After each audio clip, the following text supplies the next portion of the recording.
Good morning. Welcome. I am Consuella Askew, Vice President for University Libraries. And on behalf of Rutgers University Libraries, it is my pleasure to welcome you to our inaugural Symposium series. I must admit, my team and I were a little bit overwhelmed by the response to the invitation. Our initial seats were actually filled within 2 hours of sending out the invite. And we wanted to make sure that we could accommodate as many people as we could who expressed interest in the program. However, to be compliant with fire code, we had to use 2 rooms.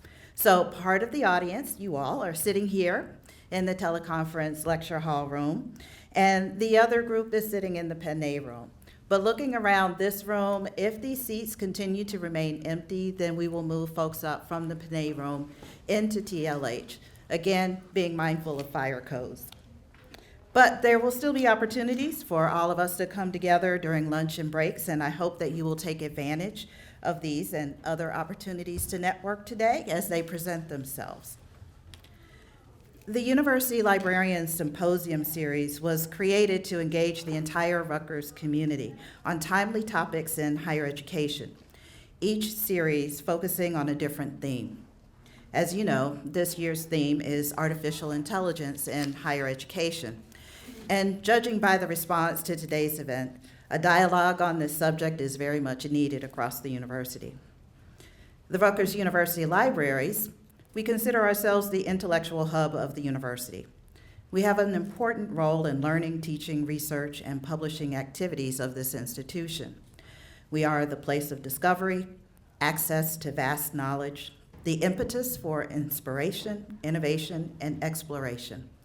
So it just makes perfect sense for the libraries to be the convener of important conversations like the one we're going to have today, bringing together primary resources, such as yourselves, human books, if you will, for deep discourse and the sharing of ideas, practice, and knowledge. Today, we will hear from speakers representing diverse disciplines, such as English and comparative literature, chemical and biological sciences, data science, information technology, teaching, learning, pedagogy, and instructional design, and information literacy. We will end the program with an interactive session to reflect our day. Mary Beth Weber, our coordinator for training and mentorship, will be ushering us through the program today after our opening speaker. But before I introduce our opening speaker, I just want to take care of a little bit of housekeeping. The agenda for today's program can be accessed using the QR code on the registration table and here on the slide before you. Restrooms on the 4th floor are located around the corner. Once you exit these doors, turn left and make another left, and then you'll find restrooms similarly located on each floor in the same place. There will be breaks along the way for coffee, lunch, and networking. Did I say that word too many times? It's important.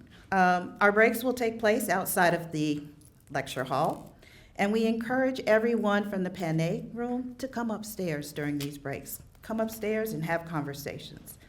Lunch will be served outside of this room. Additional seating will be provided in the jet stream if you want to sit down and eat, and also down in the Panay room. We do ask that you not consume food here in this space. I will also note that lunch will include a variety of dietary options, including gluten-free, vegetarian, and vegan. Now, I have the pleasure of introducing our opening speaker. Michelle Noren is Rutgers Senior Vice President and Chief Information Officer. In this capacity, Ms. Noren provides leadership in the strategic adoption and use of information technology in support of the university's vision for excellence in research, teaching, outreach, and lifelong learning. She is the university's prime advocate and spokesperson for IT strategies and policies, defines and communicates a university-wide vision for technology, and provides university-wide oversight for IT-related issues and strategic planning. And IA is probably a big plate for her right now, right? So I welcome Ms. Noren to the podium for her opening remarks. Good Good morning, everyone. It's nice to see all of you. I just want to start out by thanking Consuella and the libraries for putting on today's event. Definitely AI is a major topic in my world right now, but I'm going to suggest it's in all of our worlds right now that AI is a major topic. And what I want to do, just to kind of create a little bit of context for the day, is to sort of elevate up out of our specific sphere here at Rutgers for a little bit, and really just take a look at the overall landscape, through a broader lens. I don't know about you all, but every newsletter, digital newsletter that I get, including the news channel newsletters, there's something in there about AI in every single newsletter. And some of them, most of the articles and headlines in those newsletters have some reference to artificial intelligence. And this is just a small smattering of some of those headlines. And what you'll notice about these headlines is sort of the pros and cons, the varying perspectives that I think we're all grappling with around AI. Some are, this is going to save the world. Others are a little less positive. Some are very concerned about what AI might bring to our world. But what's interesting here is that there's a few of them in here that start out a little bit, maybe not so positive, but then quickly sort of reference positive.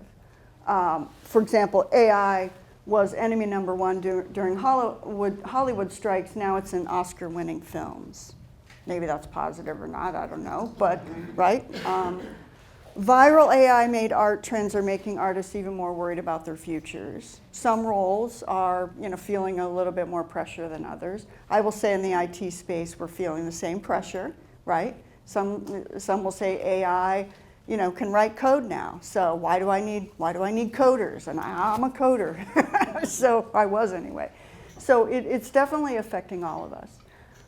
But I think this is just a context for us to consider in terms of the breadth and depth of what AI could mean, will mean for all of us. Chatbots, this all kind of hit the scene the summer last year in the New York Times. I think it was last year. It's only been a year, summer of 24, I think. Where, 2022. 22, okay, so you can see how I can't track time that great, right? It goes by fast. But the whole driver here was that article in the New York Times about this tool called ChatGPT, and the uptick in the level of adoption has surpassed any other trend line for adoption rates for technology and other kinds of high impact changes. Like within a couple of days, it was a spike. And we use that tool. I've used ChatGPT, but it's fairly common around different kinds of activities, brainstorming ideas, drafting memos, coming up with an outline for maybe a report, maybe helping with a schedule or some to-do lists. It's pretty handy. You can go right out, put your question in there, maybe reference some materials, and you can get you get responses. So, it's definitely been a rapid adoption rate for chatbot type interfaces. There's another layer in here that is growing in usage, and it's the deeper analysis layer around AI. It's what some will say are called large language models, in terms of using these tools for deep analysis around large data sets, using them to interpret medical images for diagnosis or support in diagnosis and treatment planning. It's being used to accelerate drug discovery. enabling design and engineering, architecture and product development, modeling climate systems. So there's a layer in these tool sets that is not so much the everyday use, but just as critical use in terms of being able to analyze and come up with results in a much different way and a much quicker way. Now, there's challenges with it in terms of accuracy and what comes out on the other end of the analysis. And so, you have to kind of know what you're doing a little bit more in this space when you're using these kinds of tools. But we have our own researchers here that are very much in this space, because we are a Research One institution and we have a lot of that type of activity, and these tools can be extremely helpful in some of those cases, maybe many of those cases. Our tech leaders have a lot to say about AI right now in this space, in terms of the areas that we need to invest, and the companies, and who's consuming who in terms of the tools. The co-founder of LinkedIn is suggesting AI is going to reshape every industry and every job. The CEO of Google says that it has the potential to be more transformative than electricity or fire. That's a deep comment right there, right? That's a deep comment. The founder of Amazon, Jeff Bezos, his point is it will enhance the way humans experience the world. And so to some degree, these are interesting and, statements that need to be considered. But everyone in this space who lead these companies have this on their radar, and in some cases in a very deep way, in terms of being on the ground floor of development and creation of tools and services that are based on AI. And then there's public attitude. This is some research coming out of Pew Research organization that indicates about half say AI will worsen people's ability to think creatively and to form meaningful relationships. And I think we've seen some examples of that, right? Where there is is there more reliance on, talking to a tool rather than to people? Some think, you can see the statistics here, that it's not going to help us in our ability to think creatively. We're going to lean on it too much. And same with forming relationships. There's a little bit less in the worst category around making difficult decisions, and then a little bit less so around solving problems. So the closer it gets to the human and the thinking part, the more concerns there seem to be based on at least this research. There's some balance in here. There's some that are in the I don't know yet category. Like, let's just, seems like it, but I'm on the fence a little bit in terms of that. So, maybe it's more 50-50 than it is a majority around some of these. In higher ed, I've been to a number of events over the course of the last several months, and we're all grappling with the same things. The impact for us, of course, it cuts across every aspect of our mission. Today there'll probably be a lot of conversations about what it means in the academic space, the teaching and learning space, but we have all kinds of other areas that we have to consider: governance, policy, opportunity, how we train people, the infrastructure. Stephen Burley and I were just talking about that. We need more computing power. We need more electricity first, and then the computing power. So we have a lot to consider in this space, and this is shared broadly among the higher ed institutions. EDUCAUSE is an organization that we're a member of. It represents a number of higher education institutions. And these are some of the statements coming out of that organization and the research and the feedback that they collect. You know, this is no surprise, I don't think, to us, but there seems to be a gap between attitudes and use among professors and students.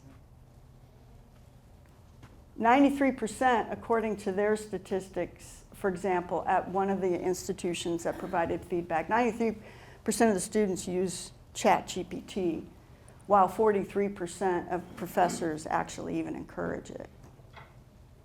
So this is, I'll zero in a little bit on that one in just a minute, but that's a big topic. The faculty need, you know, there's a need for training. How do we build up our understanding and knowledge base and literacy around training and resources? There's a lot of tools, I'm telling you, every day there's a new tool. Which one should we get or not? Do we need it? Does it overlap? How much does it cost? You know, it's something that we have to navigate. We're trying to balance between allowing for innovation and trial and pilot and actually putting out some guardrails. And I'm not sure we've found the right balance yet. Some say we need more rules. Others will say we don't need any rules. And then there's everything in between. So we're trying to figure that part out. I think a number of institutions are in this boat. So we have got a handful, there's maybe a handful of early adopters that are leading the pack. But that's about it. The rest of us are in the middle. We're all trying to develop some form of an AI framework. Rutgers is, I'll talk a little bit about that in a minute, but we're definitely on that track. And then, you know, we need to be collaborative. This isn't just IT. This is us. This is all of us trying to figure this out together, particularly around AI. I think we've been in that mode for a while, but this, I think, demonstrates it that we need more. We need it to be more collaborative. So there's different approaches. Some are spreading it out through their entire curriculum. I think Florida is a good example of that. They took some funding and they invested across all their academic areas, and they're building it into their curriculum. Others are looking at ways to build up AI literacy among the students. Some of them may be requiring it, so that by the time they come through their educational track or educational sort of program, they understand it and they're coming out with some skills around it.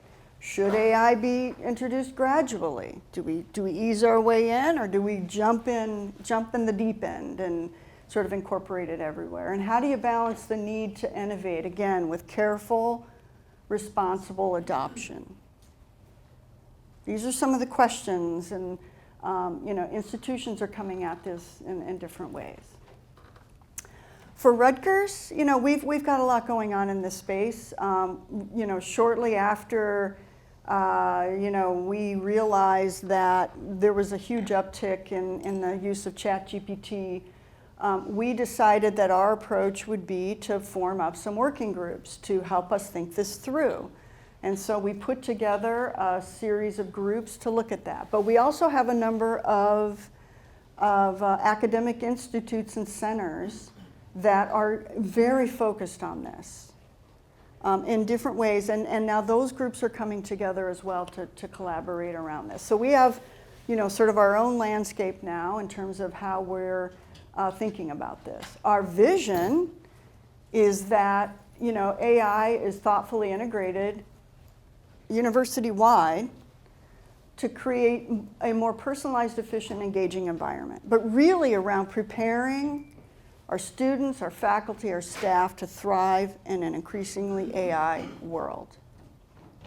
AI is not going away. So how do we get more comfortable with it? How do we shape it?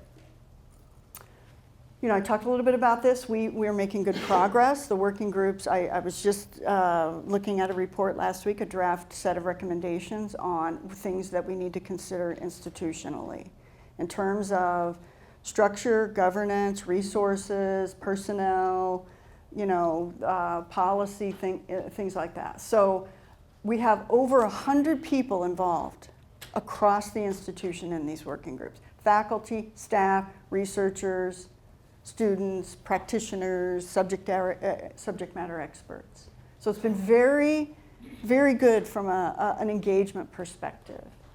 And there'll be more to come on this as we consider sort of what the next steps are in terms of instituting our framework. We have a lot of tools. I think hopefully you've been looking at the messages we send out when we roll out new tools. Some of them are embedded in the tools we already have. Others, there's a fee. It's not my favorite, but it's because of the cost, we have to sort of roll it out in that way. And there's others that we're looking at as well in this landscape. And this is going to continue to evolve in terms of the tool sets. You can go look at our website and see the information about the working groups and the policies. There's a place to provide feedback or comments, questions. The groups will respond to that. We're getting ready to update this site and update the URL pretty soon so that it's as current as it needs to be and a little bit easier to get to in terms of the URL. But really what I want to kind of just focus on, and okay, I'm doing okay on time. We've got a lot in front of us, but we still have a lot to figure out. It is not a straight path forward. There are challenges. One of them is very much in the resource space in terms of if we're going to leverage large language models, how do we deal with the compute? That's not a minor issue. You've seen it in the headlines. Building data centers, opening up nuclear sites to run the data center. I mean, it's deep. But we've got some things that we still need to grapple with. So what I would like to just sort of do in these next couple of slides is just sort of put some questions on the table to hopefully engage you today in your discussions, because we really do need to keep talking about where we're headed with this. I've said this a few times. How do we balance innovation and oversight? What is the right mix there? We're a large institution. A lot of innovation occurs on the edge. It occurs in units. We can't do everything at the center. On the other hand, we've got things we have to protect in terms of our environments and our data. And so there needs to be some level of oversight or governance or coordination. And so what is that right mix? How can we stay responsive to the rapid growth and the uncertainty? I mean, every day I think, something new will pop up and it's like, we need to get that on the list. Or, I don't know, maybe we shouldn't be doing this. So we're like trying to build this thing as we drive it, right? So how do we stay responsive? How do we make sure everyone has the opportunity to engage? Not just those that have more money, or they have large IT groups, or they have a lot of resources, but everyone, all of us in our community. How do we make sure that we're spreading the benefits out? What discoveries will AI make possible? I think that's the exciting part. How do we leverage it to learn even more in that discovery space? How do we make sure AI is working for us and not on us?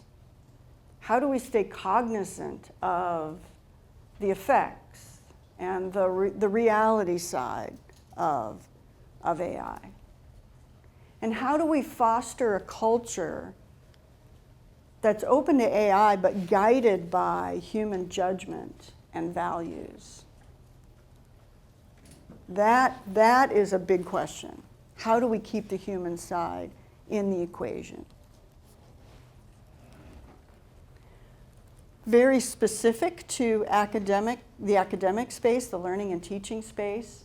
Here's another set of questions I ran across. I was at an AI summit at Arizona State University a couple weeks ago, and they had a speaker there from GSV Ventures.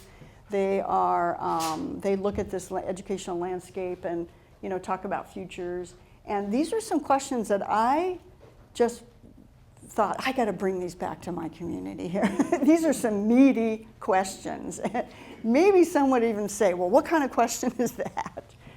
But how is AI going to reshape teaching and learning, the nature of learning itself? I think there's a lot of fear in that space. Like, if the tool can do it, what does that mean for, back to that creative thinking?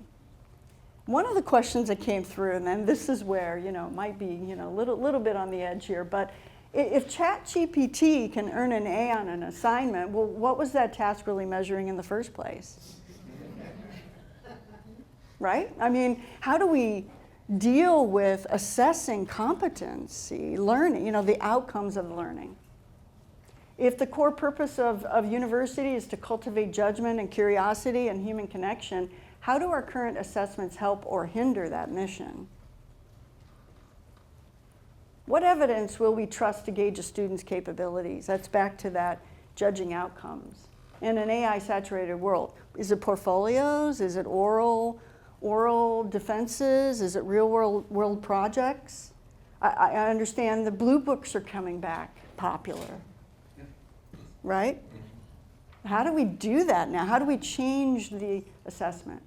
And then how should we teach students to spot and respond to synthetic media?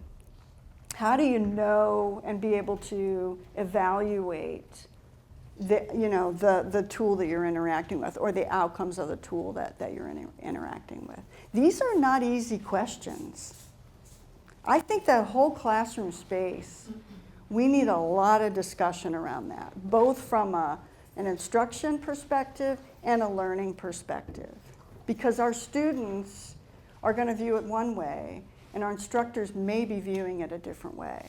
And not addressing it, in my view, is not the answer.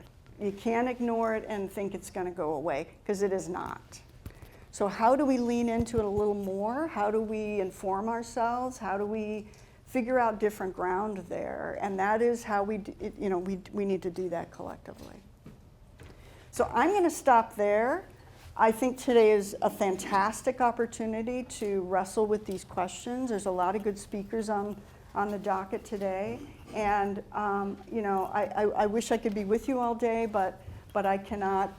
But I applaud you for coming and learning. And again, these will be things that we will continue to work on and grapple with. So thank you.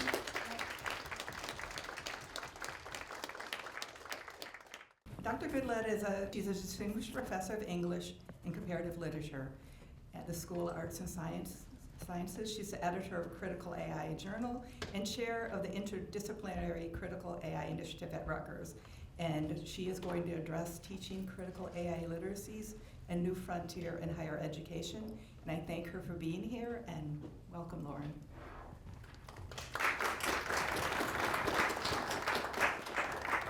Thank you.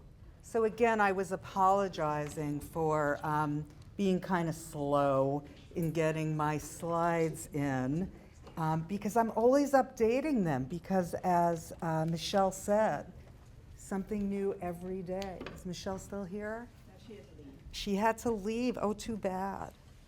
I would have loved to have heard what she thinks of this presentation, because it's really great to have gone after her, because Michelle has provided us with a lot of hard questions that seem to have potentially many, potentially no good answers.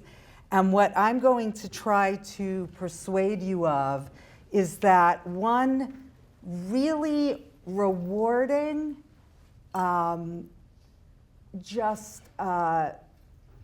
not that many downsides answer is to teach what we call critical AI literacies. I think it's something that we have to do for every student and ultimately for every educator and citizen. Everybody has to know the things that we're calling critical AI literacies. But let me get started because I don't want to go over my time. This is a talk that I normally have more time for, so I've cut a lot out. So I came to AI as a longtime enthusiast of cross-disciplinary research. My work on the topic, in collaboration with digital humanists, librarians, computer scientists, and scholars of natural language processing, has been funded by Rutgers, the NEH, the Mellon Foundation, and the NSF. So when I tell you that AI is not one thing, as it may sometimes have appeared to be in the talk that you heard Michelle give, but many things. And that right now, it is primarily a marketing term for something called generative AI that is less than a decade old. Here it is. This is generative AI, and it didn't exist before 2018. Okay, so when I tell you that marketing term, less than a decade old, I hope you will recognize that I do not at all seek to breed incurious dismissiveness or imply that all technologies that could today claim the term AI warrant equal concern. I am instead trying to encourage critical AI literacies, the ability of educators, students, and the public at large to exercise knowledge, judgment, and discernment about when, whether, and to what extent to use a given technology or tool for some particular purpose. I have no doubt that well-scoped computational technologies that use high-quality data in active collaboration with domain experts can deliver strong public benefits in areas such as electricity grid management, pharmaceuticals, or radiology analysis, to name many. Rutgers can and should actively help to pioneer AI in such forms. But as the framing for today's symposium suggests, in education, the elephant in the room is generative AI, Gen AI, especially as implemented through chatbot applications like ChatGPT. The advent of Gen AI is often compared to calculators. But it's worth bearing in mind that Gen AI is nothing like a calculator, which is a deterministic tool that undertakes specific tasks and that, unless broken, is reliable 100% of the time. By contrast, Gen AI is a probabilistic technology rooted in the statistical modeling of data in order to optimize for plausible predictions, an approach to understanding people and the world that dates back to the anthropometrics of the 19th century, my own original area of expertise, as it happens. The ability to mine troves of data scraped indiscriminately from the web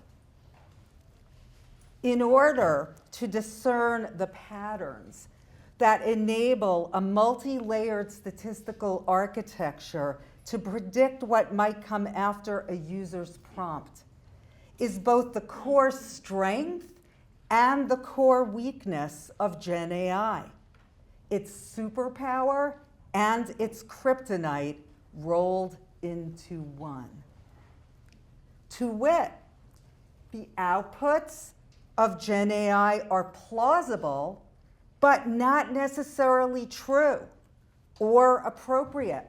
They may be false, toxic, they may amplify common stereotypes, or misconceptions of the kind one frequently finds on websites like Reddit. Like an old-fashioned bell curve, the underlying language models in systems like ChatGPT focus on the popular and probable, or they would not work. So we shouldn't liken Gen AI to calculators, but rather to regard its history in light of big data. That is, the monetized surveillance and monopolistic platform power that arose with search engines, social media, smartphones, e-commerce, and cloud computing. As the political theorist Langdon Winter wrote in a pioneering essay from 1983, technologies are forms of life that, if misunderstood, may smuggle in new social contracts and vast alterations to a common world. Without adequate understanding, citizens may simply sleepwalk through paradigm shifts as companies move fast and break things. Some might say that our underregulated social media operate in precisely that way. By enabling permissionless innovation, societies may allow technology to function as if it was an inexorable force of nature beyond the oversight of institutions or democratic governments. So when AI traffics as a promiscuous term that ranges across science fiction to a wide array of proprietary technologies, it papers over the troubles particular to Gen AI, a breathtakingly resource and capital-intensive investment that loses billions every year and so far has yielded few achievements in either workplace productivity or research. For the last several years, hype over Gen AI battened off an almost religious emphasis on scaling ever larger models toward an elusive goal, artificial general intelligence, or AEI, a goal that has yet to be properly defined, much less scientifically validated, because these models are now proprietary, so other scientists can't look at them. They have to make educated guesses. The dominant players are now called hyperscalers, sometimes even hyper-megascalers, because of their extraordinary infrastructure build-out and its massive demand for chips, energy, water, data, and cheap human labor to improve AI behind the scenes, bulking up the illusion that something like AGI must be near. The speculative AI bubble, now boosting the US economy, has been estimated at 17 times the size of the dot-com bubble and 4 times that of the subprime mortgage debacle. According to antitrust expert Matt Stoller, this almost $1 trillion investment is concentrated in the hands of between 10 and 20 men. In the meantime, in addition to its pervasive surveillance and growing environmental footprint, the technology's well-known harms, and I'm summarizing here, include the amplification of biases and the exclusion of low-resource languages spoken by billions of people, the looting and pollution of the digital commons, the proliferation of false, malicious, propagandistic content, the deliberate leveraging of the ELIZA effect. If you don't know what that is the human tendency to regard systems that use language fluently as if they were sentient, conscious, human, and so forth. So the deliberate leveraging of the ELIZA effect to manipulate and further monetize users' engagement. and the aspiration to subordinate creative, professional, and knowledge work to an AI-mediated gig economy.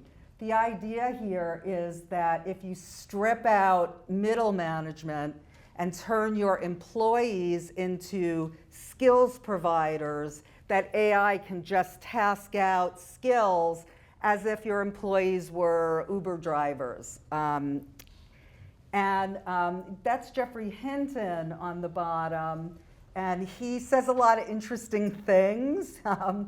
And here what he's saying is that if human labor isn't really significantly replaced, this is going to turn out to have not been a worthwhile investment for the venture capitalists and others that have put the money in. So that's certainly the goal. That doesn't mean that human labor will be replaced at scale, because possibly it can't, because the technology is not good enough. But that's the aspiration, okay? In the meantime, in the last few weeks, we've learned that as tech companies retreat from their climate goals, Bill Gates has pivoted to a more Silicon Valley friendly, effective, altruist interpretation of climate change. Mark Zuckerberg's philanthropy has shifted to an AI-first agenda. OpenAI, in a bid to concretize its business model, plans to sell ads to ChatGPT's users. And that's very important because so far, the anticipation has been that subscriptions are going to be the payoff. And now this would make it much more like Google or like Facebook if they're really just extracting data in order to sell ads.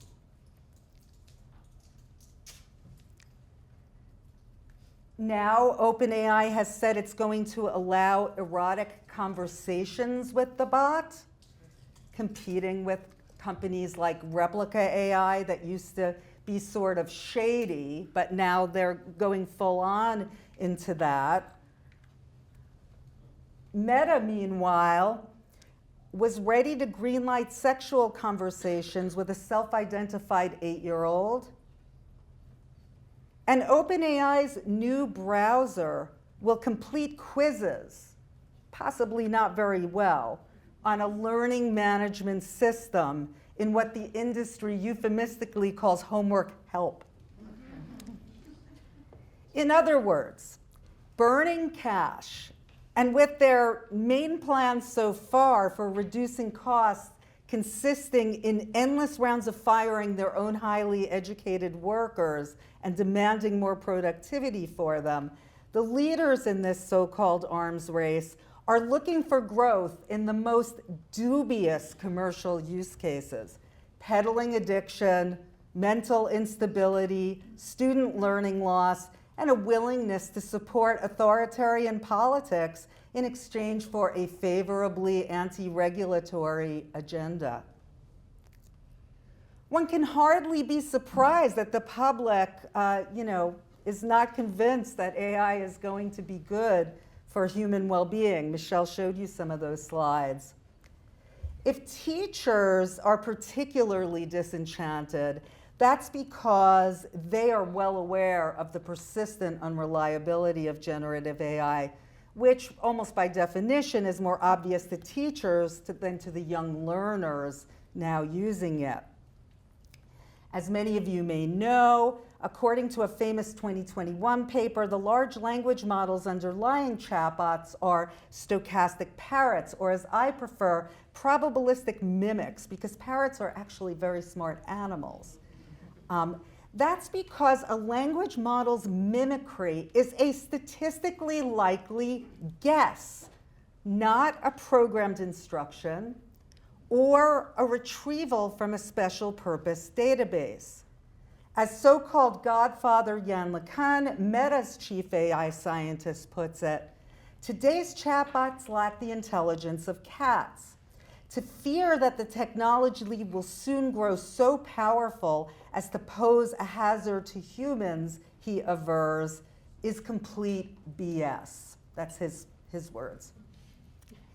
That means that LLMs have two intractable shortfalls. Please follow me on this. They have no means of tracing their outputs to particular sources of information, which are now re-articulated as a compressed model of patterns discerned during training. When they generate a footnote, it's a guess. And consequently, they have no means of ensuring the veracity of those outputs, since patterns mimicked from scraped web content may be statistically probable without being accurate, verifiable, or true. Note how this means that portraying these as ideal tools for information research is quite problematic.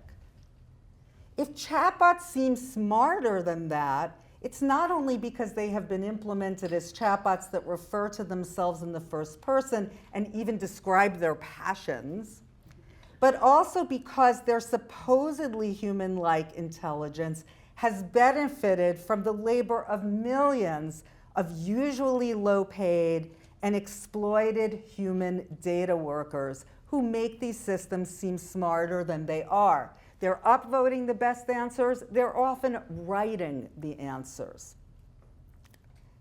Now, here's a famous meme that was created to describe the development of ChatGPT. So here's, let's call it GPT-3, the base LLM on which ChatGPT was modeled. And here's what happens to it after it has extra layers of human reinforcement added to it, called reinforcement learning from human feedback. Okay? People in Silicon Valley really love this. One of the things that I really like about it is how the reinforcement learning from human feedback piece is anthropomorphized, but then like gags out this smiley, happy sycophant bot, right? It's so true. It's really very well done.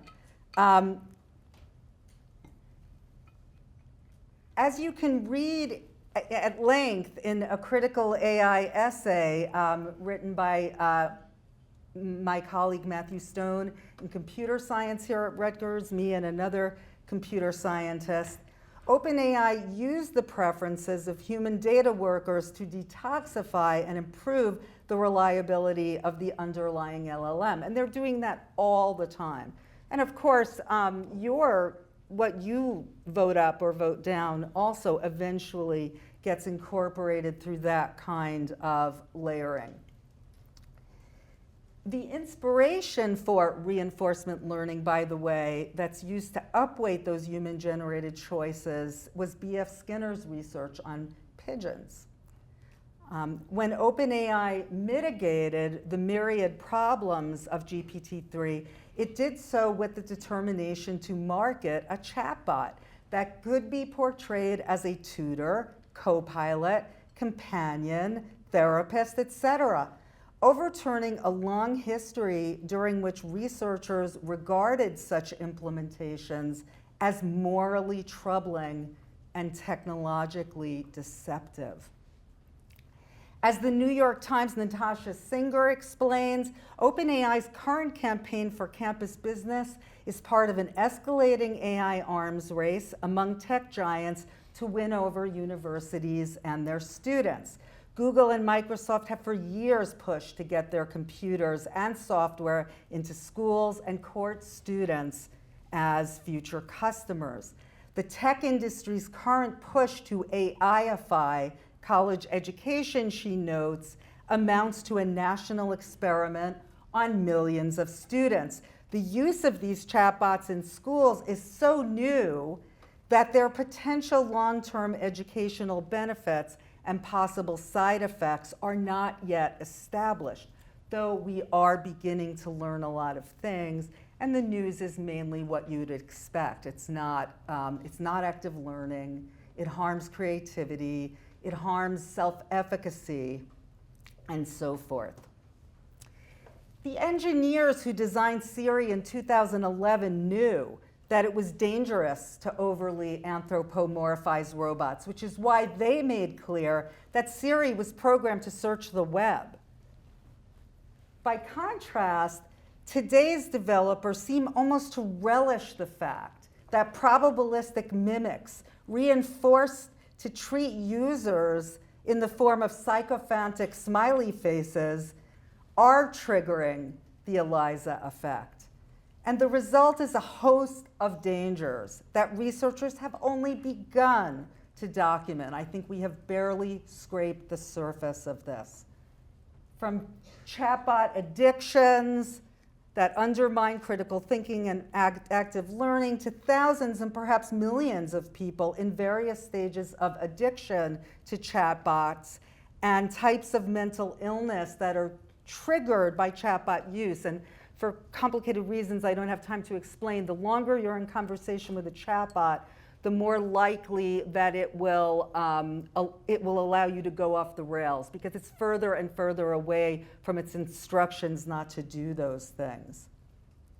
So a recent New York Times article, I think this was like yesterday, reported that users like Abby have been proposed to by chatbot personas like Lucien, who requested a ceremony when she put on a smart ring that would enable him to track her bodily sensations.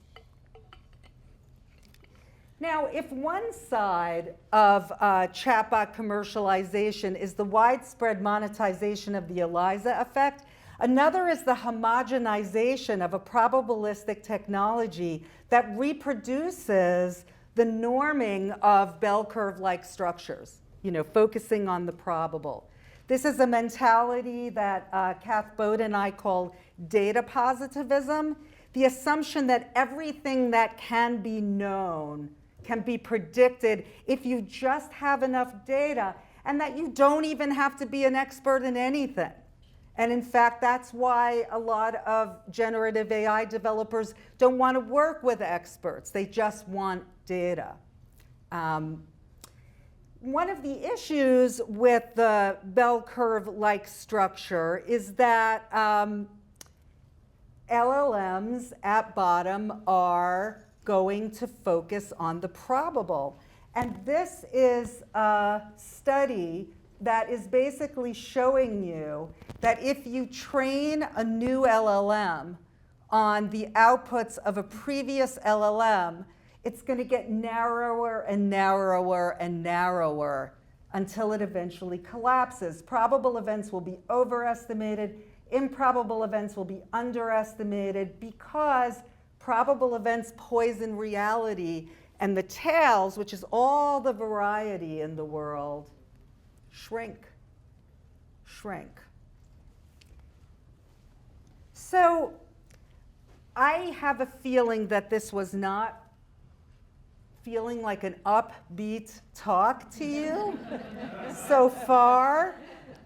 But seriously, I could not be happier to be at Rutgers right now because I think that our campus is at the cutting edge of teaching critical AI literacies.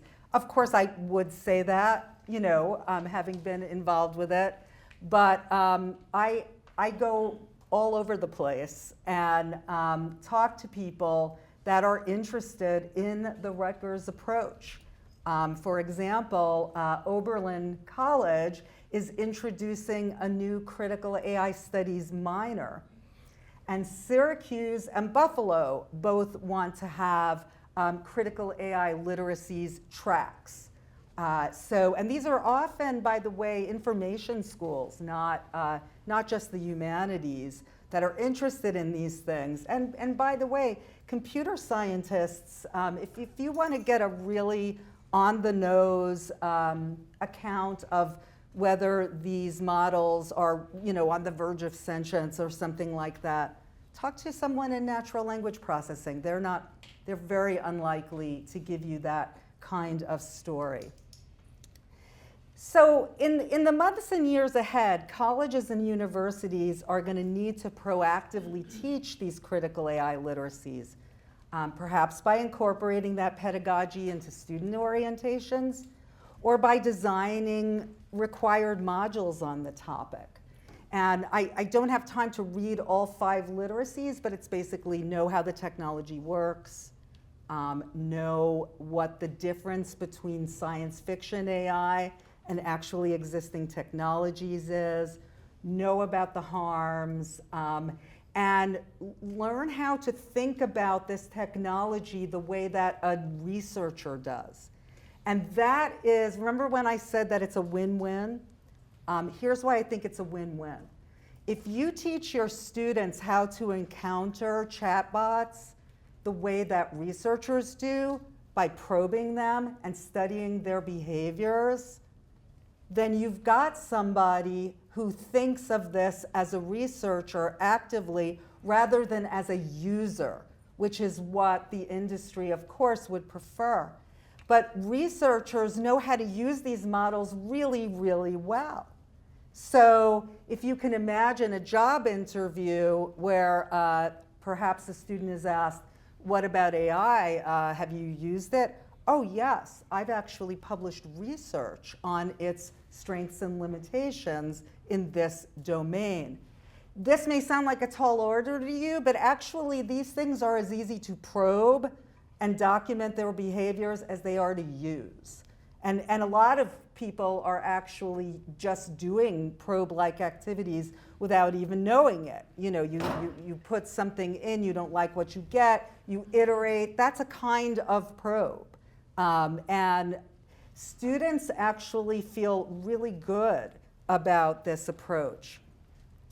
So our experiences thus far with our Design Justice Labs web platform, which, by the way, I urge you to check out. There's lots of good resources there from educators, as well as some amazing student research that I've learned a huge amount from. And there's going to be a lot more. So please consider in your own teaching and in your own mentorship of students, having them submit, we can help you to work out how to do probing as an approach. And it doesn't, for those of your students who like to write, it does not have to be, it can be an investigative article or interview with experts rather than a probe per se. And our experiences thus far suggest that even a brief encounter with chatbots from the stance of researchers rather than users empowers students, enabling them to see for themselves that commercial products like ChatGPT are not the human-like androids augured in science fiction, nor always the reliable time savers promised in so many marketing campaigns, and increasingly not big job getters for them, right? You're not going to be able to compete successfully for a job if you're just the 10,000th student to press the button and hand over what comes out. So to those who urge that higher education has the obligation to prepare students for a workplace that wants AI literacies of various kinds, I reply yes, but who is better prepared? A student taught to fact-check outputs, or one taught to research the strengths and limitations of different models and research techniques? To enthusiasts of things like prompt engineering, as it's sometimes grandiosely called, I point out that student probing experiments offer an ideal opportunity to test the outputs of differing prompts while simultaneously encouraging a robust research mentality. To the common refrain that the jobs of the future will go to those who know how to use AI, sure, but the best jobs will go to those who understand what AI is and what it can and cannot do. Thank you.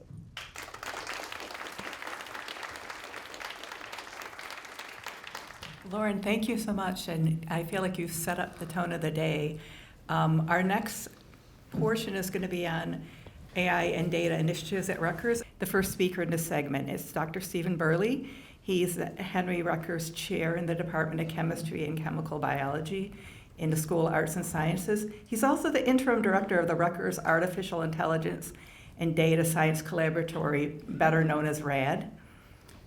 And he is going to talk about Rutgers Artificial Intelligence and Data Science, the collaboratory, deep learning, and deep connections. And then Dr. Tracy Marcella Addy is the founding director of the Institute for Teaching, Innovation, and Inclusive Pedagogy, better known as TIP. And she will also be speaking with Dr. Crystal Addy, who is the Assistant Director of Teaching and Learning at TIP.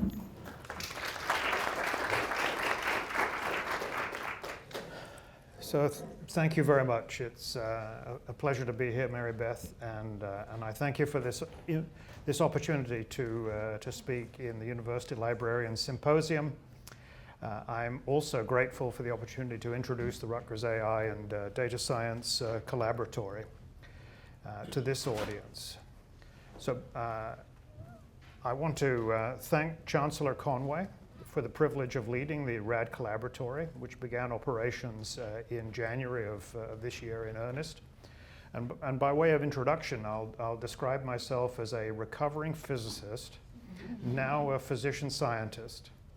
So my training spans physics, applied math, computer science, structural biology, and clinical medicine, specializing in oncology. I'm on my third career.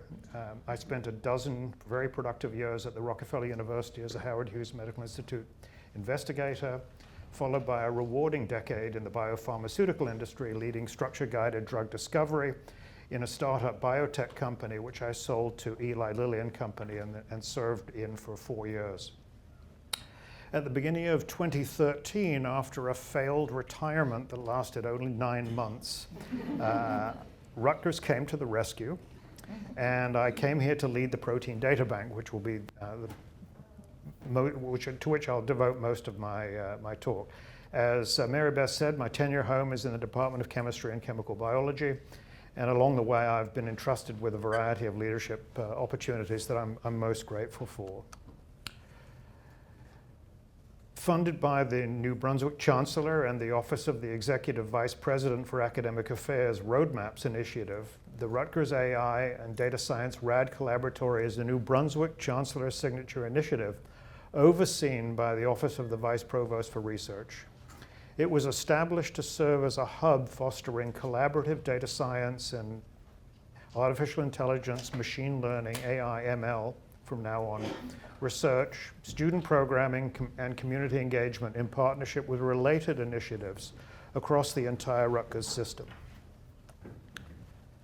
The vision of the RAD Collaboratory, as Mary Beth said, is simple: deep learning, deep connections. Our tripart mission aims to develop sustainable infrastructure for data-driven research, make Rutgers a leader in AI machine learning education and training, and foster innovative interdisciplinary collaboration.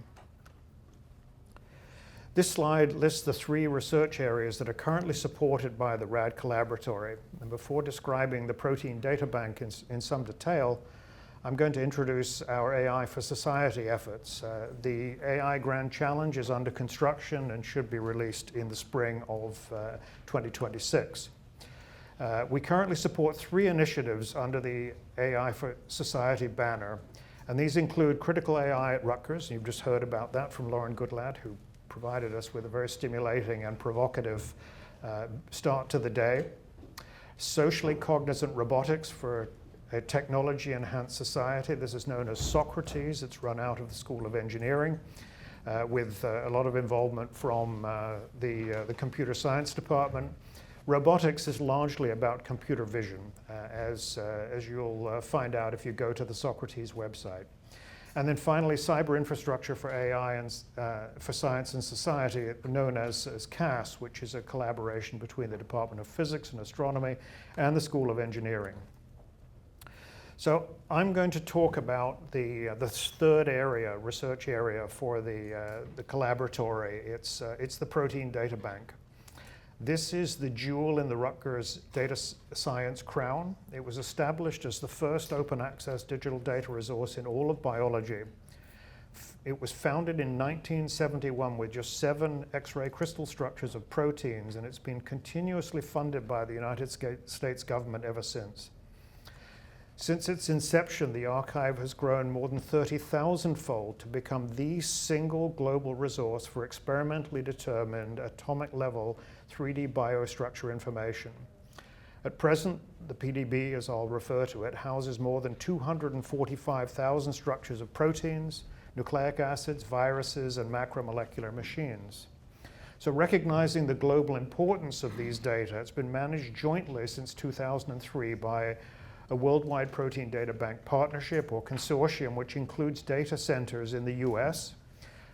We are the archive keeper here at Rutgers, Europe, Japan, and the People's Republic of China, and 2 specialist data resources that support archiving of experimental information coming from 3D electron microscopy, the new thing in structural biology, and nuclear magnetic resonance spectroscopy. So here at Rutgers, the RCSB Protein Data Bank, with additional performance sites at UC San Diego and UC San Francisco, operates 5 interlocking AI-supported IT services that together convert global PDB data into global knowledge for the public good. My team of more than 40 structural biologists, data scientists, software engineers, and IT professionals is supported jointly by the NSF, the NIH, and the Department of Energy to the tune of more than $10 million per year. You can access PDB data at no charge and with no limitations on its usage at our research-focused web portal, rcsb.org. The PDB supports research and education across fundamental biology, biomedicine, biotechnology, and the energy sciences, literally serving many millions of PDB data depositors and data consumers working and learning in nearly every sovereign country and territory recognized by the United Nations. Every subdiscipline of biology is supported by open access to PDB data, literally running the gamut from agriculture to zoology. We were doing fair data delivery, findable, accessible, interoperable, reusable, before fair was a thing. Among non-biological researchers and educators, PDB data are used by chemists, computer scientists, engineers, librarians, linguists, mathematicians, physicists, statisticians, even economists. Finally, PDB data are used intensively by all of the major biopharmaceutical companies and many smaller biotech companies around the world. PDB data are essential for responding to emerging viruses. Since the early 2000s, the world has faced down 3 major outbreaks of coronavirus infections that jumped the species barrier to humans. First detected in 2002, the SARS coronavirus infected about 8,500 individuals worldwide, killing just over 800 people between 2002 and 2004. The second coronavirus epidemic, caused by the Middle East Respiratory Syndrome or MERS coronavirus, struck in 2012. To date, it's killed more than 900 individuals and remains a public health threat in the Middle East and parts of Asia, where it's endemic in camel populations. In this case, there's no ambiguity about where it came from in terms of the animal host. Despite these 2 very clear warning signs, very few countries prepared for the possibility of a much more serious coronavirus epidemic. Fortunately for the global community, structural biologists, that's my tribe, and the Protein Data Bank laid the groundwork for a successful response to the inevitable 3rd coronavirus wave. Effective mRNA vaccines were designed and antiviral agents were discovered and developed using open access PDB structures of coronavirus proteins. SARS-CoV-2, the unseen enemy, is shown on the right panel within a respiratory droplet in a haunting painting by our former artist-in-residence, David Goodsell, now retired. The first mRNA vaccine designs for COVID-19 were generated in January 2020 based on PDB structures of the SARS-CoV-1, that's the 2002 virus, and the MERS-CoV spike proteins, which are very similar in amino acid sequence and 3D structure to their SARS-CoV-2 counterpart. They're evolutionarily related. When designing Moderna's inaugural mRNA-1273 vaccine that encodes the SARS-CoV-2 spike protein, researchers at NIAID and the company relied on PDB structures of double proline modified forms of the SARS-CoV-1 and MERS-CoV spike proteins. This engineered modification stabilizes the spike protein in an open, highly immunogenic pre-fusion conformation. The rest of the story is well known to you. Two essentially identical, highly effective mRNA vaccines against COVID-19 were brought to the market in record time by Operation Warp Speed. To date, these vaccines have been and their successors have been administered to more than 5.5 billion people worldwide, with impressive results, saving the lives literally of tens of millions of individuals and preventing severe forms of infection in hundreds of millions, if not 1 billion people worldwide. You've got to love the protein data bank. Moving on, I'll briefly describe structure-guided drug discovery. That's what I did in industry for a decade, of drugs acting against the SARS-CoV-2 main protease, which is depicted in the right panel. This is the Achilles heel of the virus. It's the target of Pfizer's highly effective, orally bioavailable small molecule drug known as Paxlovid, which is a fixed-dose combination actually of two drugs, nirmatrelvir, the active ingredient, and ritonavir, which is a potentiating ingredient. The protein data bank currently houses nearly 1,800 structures of the SARS-CoV-2 main protease, the first of which was deposited to the protein data bank in January 2020 by colleagues based in Shanghai approximately 2 weeks after the viral genome sequence became broadly available. When I started graduate school in the fall of 1980, to do a structure of this type would typically involve 20-person years. That's a team of 4 or 5 people working for 4 or 5 years to produce the same type of information. Now, teams can do this literally within weeks, starting with the gene sequence, synthesizing the gene, expressing the protein, purifying the protein, crystallizing the protein, determining the structure, refining the structure against the experimental data, and then putting the data into the public domain at the protein data bank.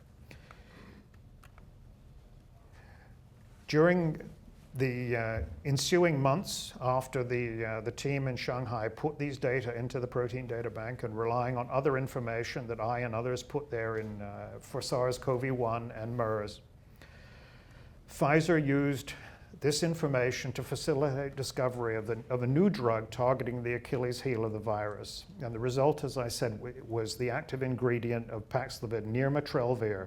And it's shown here in the right panel. I'll try and right here, this atomic stick figure, bound to the target protein, blocking its action. And the blocking of the action of the main protease stops an infection in its tracks because the virus can't generate the proteins that it needs to sustain an infection. Co-administration with ritonavir, the potentiating agent, increases the half-life of nirmatrelvir, preventing its degradation as it passes through the liver. So we ended up with Paxlovid as a fixed-dose combination of the two drugs, received emergency use authorization from the US FDA in December of 2021, less than 2 years after public release of the viral genome sequence. The speed with which Pfizer achieved this life-saving objective was unprecedented. Structural guidance using open access PDB data allowed them to move very fast. Under less exigent circumstances, and I know this from experience, it can take a decade or more for a company to go from identifying a target to US FDA approval of a new drug, with most efforts in doing so failing miserably.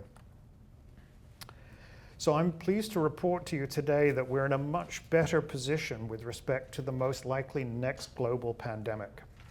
The right panel illustrates our now complete knowledge of the influenza a H5N1 avian flu proteome in 3D at the atomic level with a painting of the virus, again from David Goodsell. We know from work carried out at Scripps that we're just a few very unlucky mutations away in this protein, in the hemagglutinin from a strain of the influenza A virus, the avian flu, that could jump quite easily the species barrier from domesticated birds or pigs to humans, and it would spread throughout the population with devastating consequences, much worse than COVID-19. The case fatality rate for COVID, a few percent, 1 or 2%, depending on whose estimate you believe. Case fatality rates for avian influenza could be as high as 30% of infected individuals. This would be horrendous if it happens. So we need to plan thoughtfully and understand what can be done in terms of developing and deploying emergency pharmacologic countermeasures while new mRNA vaccines targeted at the pandemic strain are introduced and deployed nationwide. Fortunately for us, the US FDA has actually already approved a number of anti-influenza drugs that target the viral spike protein neuraminidase, that's this protein here, the RNA-dependent RNA polymerase, that's this multi-protein complex here, or this ion channel that sits in the membrane of the virus. These drugs work against the current version of avian influenza. That will change, of course, as the drugs are used and resistance begins to emerge. But our ace in the hole, if you will, is that we have this 3D structure information to guide the discovery and development of new drugs, just as we had when COVID-19 struck. So I'm telling you this story because I want to explain the value of open access to publicly generated structure information in biology.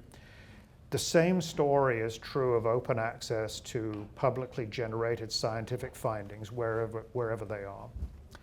There are opportunities for training at rcsb.org using our PDB 101 resource, pdb101.rcsb.org.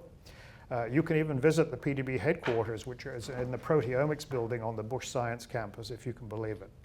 The data are distributed from the basement of the Hill Center in the machine room that Michelle Norin, our first speaker, oversees. And I want to tell you that these data were the key to the Nobel Prizes that were awarded in chemistry last year. You've heard of Google DeepMind, I'm sure. That's in the news a lot. Their AlphaFold 2 technology for predicting 3D structures of proteins, not as good as experiment, but very impressive, was only possible because of open access to PDB data. One of the co-recipients of the Nobel Prize, John Jumper, is a PhD in biophysics from the University of Chicago, where he used the protein data bank as a data consumer. And he knew when he got to Google DeepMind that you had this incredible resource of completely clean, validated, curated information that was freely available for the company to pump into their large language model and then begin to be able to predict the structures of proteins. A truly remarkable consequence that people didn't anticipate 10, 20 years ago. The reason that they were archiving the information and making it available was to accelerate biological research. They didn't realize they were going to be accelerating research in AI and IT. So the RAD undergraduate research training, it takes the form of a summer undergraduate research fellowship. In 2025, we offered hands-on research training in AI, in much of the spirit that was advocated by Lauren as she closed the lecture. We 14 mentors hosted 15 fellows across Rutgers, New Brunswick. In 2026, we're going to host 20 rising juniors and seniors in round 2 of this program. We also support hands-on training in AI and machine learning for graduate students, for postdoctoral fellows, for research staff, and for faculty. We've run a series of RAD Collaboratory AI/ML training sessions now twice. Every time we've been 100% oversubscribed. Interestingly, this time we were substantially oversubscribed because the faculty are now beginning to sign up for these training sessions. We're going to repeat this training opportunity in the spring of 2026, and we'll probably just continue doing it every semester, because there's so much pent-up demand. And we also have new students, new graduate students joining the university, and new postdoctoral fellows joining the university, new assistant professors joining the university. So this hands-on training in the spring will be announced shortly. And I want to close by inviting you to our first annual research symposium, which will take place on the 24th of March 2026 in the Douglas Student Center. And thank you for your attention. And Mary Beth, thank you for the opportunity.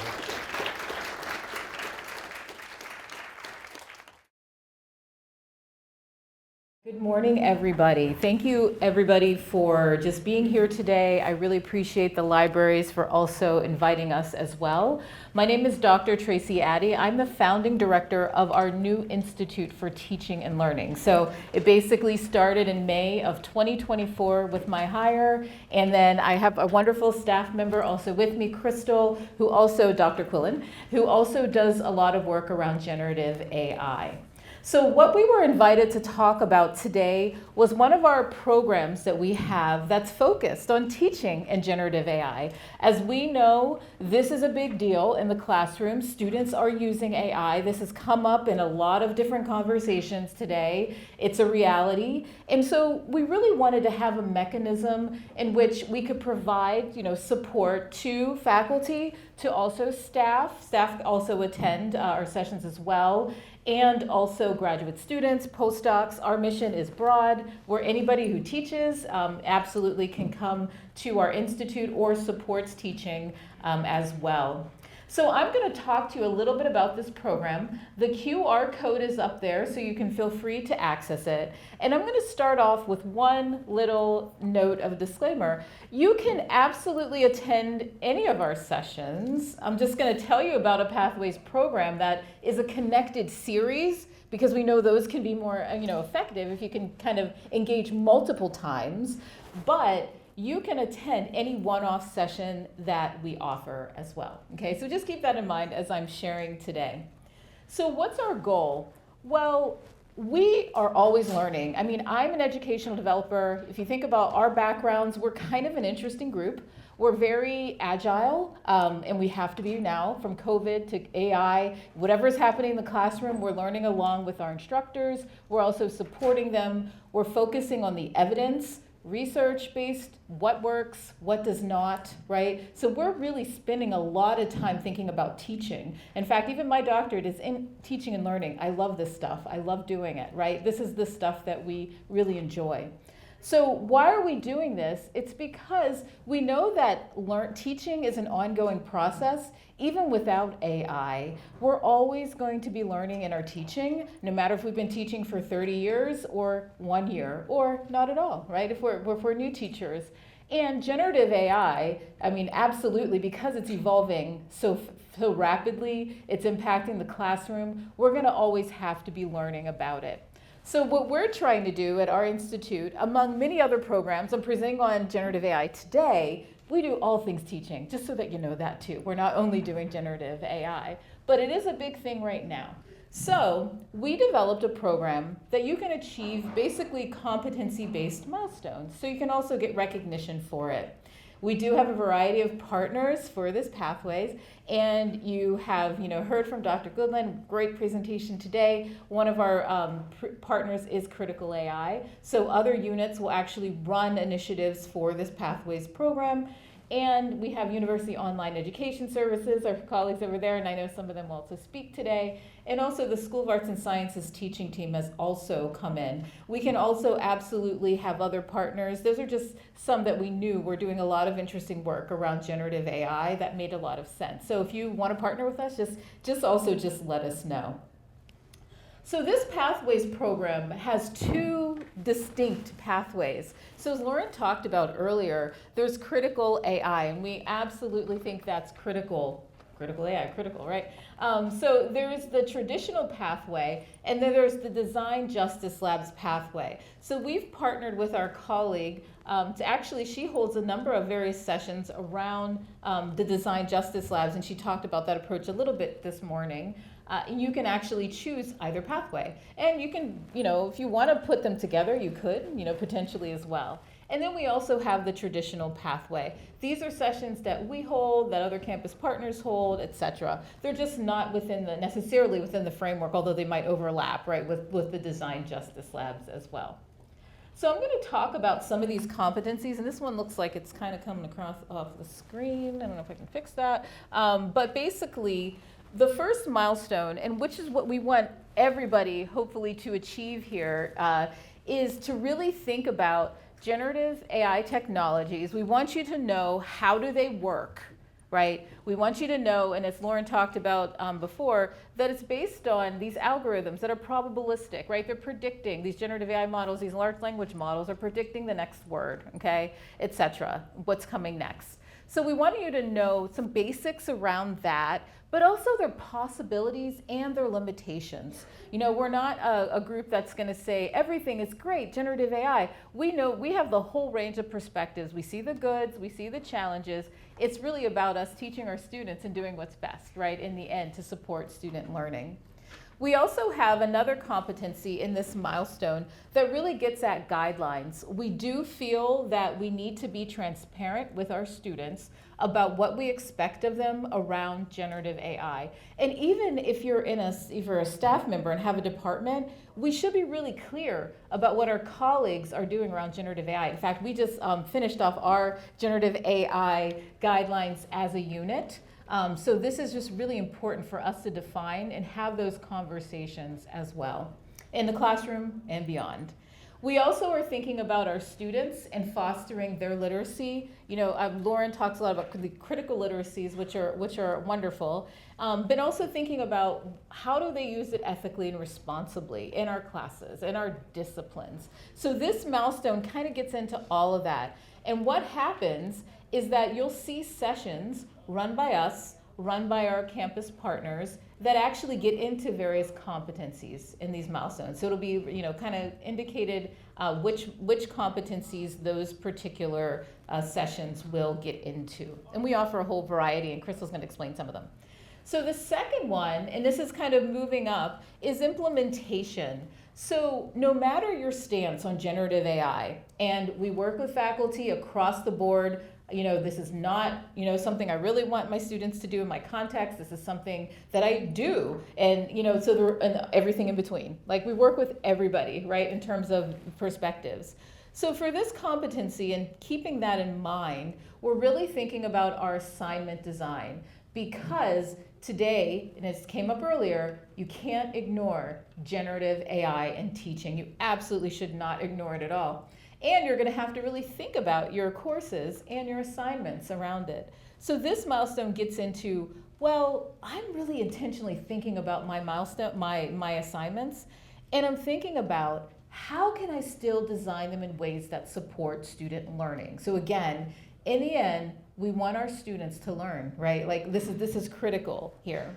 So that one gets into this implementation, and then we get into assessment. Okay, this is, again, getting a little bit higher. So how do I know my students are learning? How do I know they're picking up the skills that I want them to pick up and the knowledge? This is a critical one right now, especially as generative AI keeps evolving. We're still all trying to figure that out at the same time. And so if we can do these kind of small experiments in our classrooms and better understand, if we do this, how does that impact my student learning later, we can actually be more effective as educators as well. So this one gets into assessment, and then we know that this is ongoing. Like, we're going to be learning about generative AI for a while now, right? It's going to keep evolving. It's just here. So after completing those milestones, we also wanted to acknowledge, going further, please do. This is an ongoing process, and that's what the last milestone basically kind of covers. So this particular program, again, you can come to any workshop. Crystal's going to talk about some of the things that we've recently done or event. We've also ran before this a faculty learning community that was, or faculty, we'll say faculty fellowship, that was basically focused on generative AI. So we have a cohort of faculty that we did a special fellowship for, and that was really interesting. And they, I think one of them is speaking today about some of their work. They actually thought really intentionally around generative AI in their disciplines and in their assignments. They made changes, they implemented, they looked at students and how they responded to those particular changes. But we're hoping to continue to offer those types of activities among others. And so I'm going to actually turn it over to Crystal next. Crystal arrived at our institute in January, and she has been the program lead on this initiative after it was launched. And so she's going to talk a little bit about how do you get started and what other types of resources, do we have so that we can keep these conversations around generative AI and teaching going and support development. So Crystal. Thanks, Tracy. All right, hi. Good morning. So I'm going to talk to you about how to get started, how to get involved. So we have a website, and if you haven't scanned the QR code, you can scan that QR code up there. That's going to take you to our Teaching and Generative AI Pathways website on our TIP website. This is going to give information that Tracy talked to you about the competencies and the pathways. If you look towards the top, there is some links that will help you get into our Canvas system to get further involved into our course pathways. So if you scan that QR code, you'll get right to our website. Like Tracy said, we're really trying to evolve our community when it comes to teaching in generative AI. So not only talking to faculty, but talking to students and talking to administrators and talking to staff, talking to everybody about how we're using it, how we're not using it, how we're trying to think more about it. So we have two communities. The Canvas community is directly linked onto that website that I showed you in the previous slide. We also, for those of you that love Teams, we have a Teams site. And if you're interested in that, we do have the website there, but you can contact myself or Tracy from our website, and we can add you to our Teams page. I think we have about 100 people on our Teams page where we post and we welcome other people posting about generative AI and things that they're doing, things that they're discovering, articles that they're finding, and we post announcements about our workshops and our trainings and our book groups that happen. So we post it both on the Teams page and on our Canvas page, so you'll get both. I also want to talk to you about some of our wonderful past sessions that we've done. So over the summer, we read The Opposite of Cheating by Tricia Bertram-Gallant and David Redinger. We also held in September a faculty panel about how they're using generative AI in their teaching. And the 4 panelists we had at that session were those of the first people that achieved our Pathways milestones. After that, about a couple weeks ago in October, we had a student panel where the students came and talked about how they were thinking about and using artificial intelligence. And we actually had one of Lauren's students on that panel to give a wide breadth of experience and thought about how the students are using it and what they're thinking about it in their classroom settings.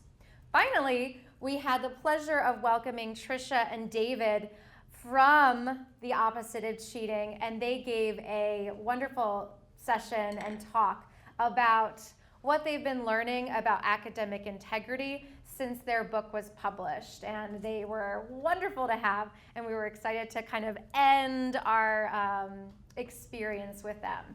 But that's not all. We have lots of sessions coming up, some with our partners who are coming and talking after our session.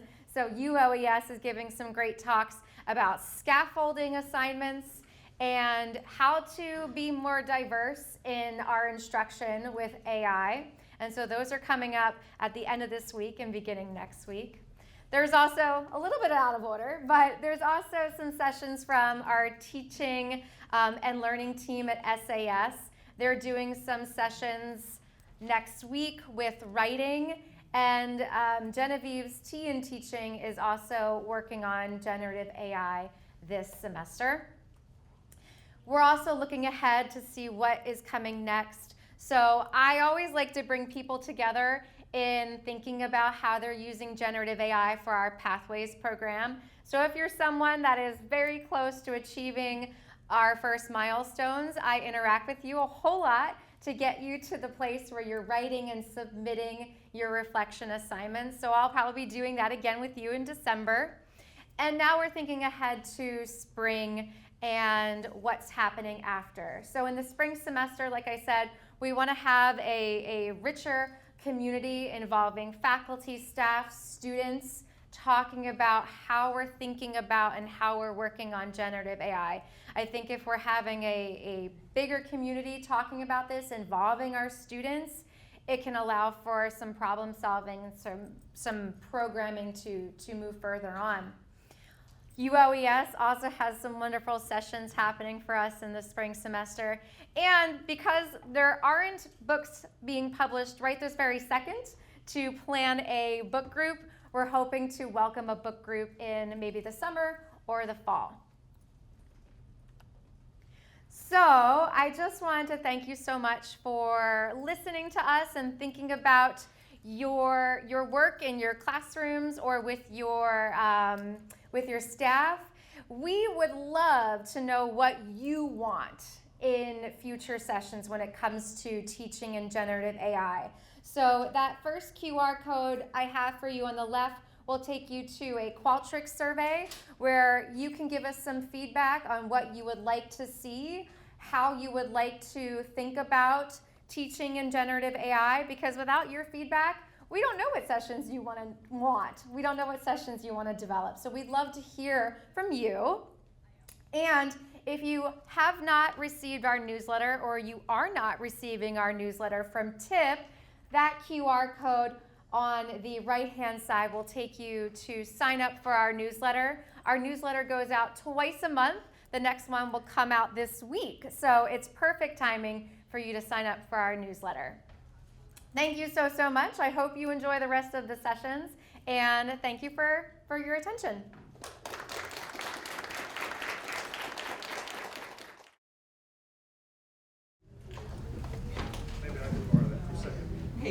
So, one thing, Lauren corrected me, I misspoke. AlphaFold is not an LLM, it's a generative AI tool. Excuse me, apologies.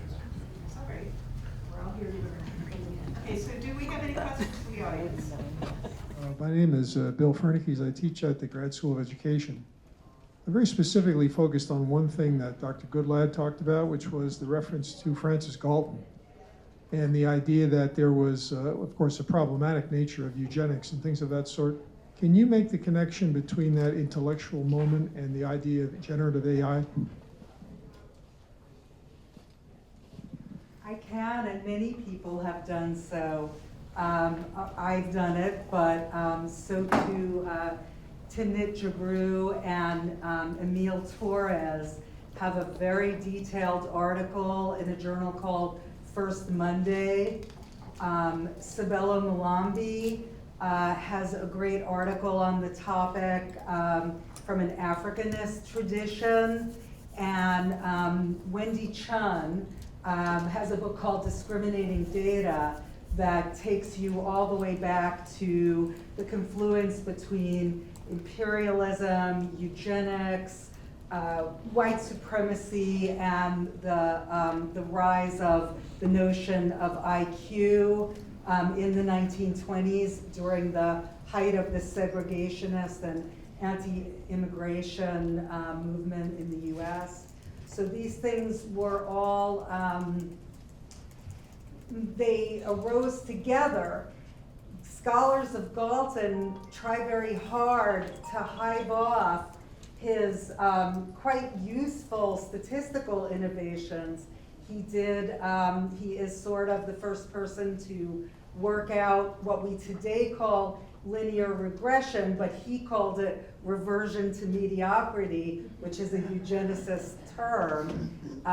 He also came up with the correlation coefficient. He was the first person to talk about nature and nurture, and he was the first person to use the term eugenics.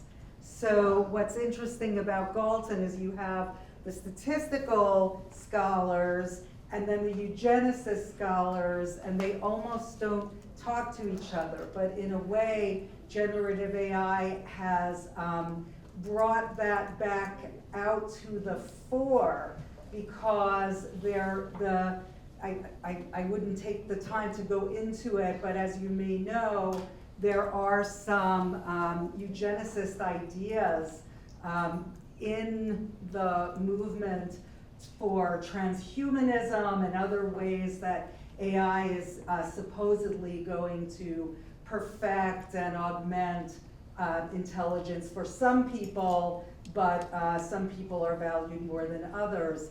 And we can, without mentioning too many names, I think we can think of one person who has been very active in both technology and in canceling grants, who has ideas of that kind.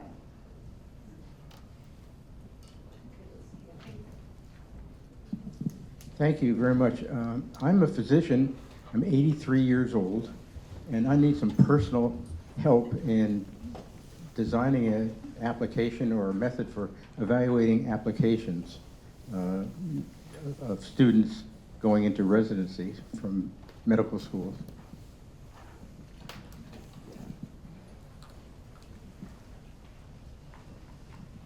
So I suggest you talk with Antonina Mitrofanova, who is a faculty member in the School of Health Professions. She is a co-lead of the Rutgers Health AI Initiative, and that will be they would be an obvious partner for you. So it's MIT ROFANOVA, Mitrofanova. Her first name is Antonina.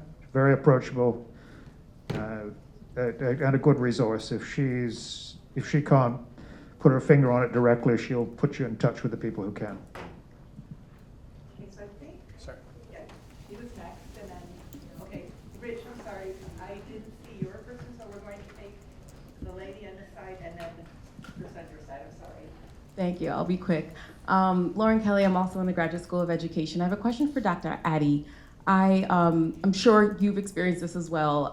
We're training teachers in the 5-year program and the post-bac program who are going to be K-12 educators. And I specifically teach in the English education program. And I've noticed my students are really anxious and concerned around the teaching of writing, even the teaching of reading, seeing their peers, seeing their roommates, seeing how folks are engaging with writing at the higher ed level. They don't have a lot of hope for how they can really engage students in learning when they are teachers. And a lot of that is making them feel like, what is my purpose if my students are just gonna use AI anyway? Or are we spending all day, every day, having them right in front of me? So do you have resources? Do you have frameworks I can offer them for them to sort of find that hope and think around their role as transformative and significant in the classroom? Thank you for asking that question. It does sometimes seem so daunting, right? Like, it's just so challenging. How are we going to do this work? There have been a lot of different groups on campus that have focused on thinking about writing, and I don't know if Lauren also wants to talk a little bit about this, because I know you've worked, was it with SAS, potentially on writing as well.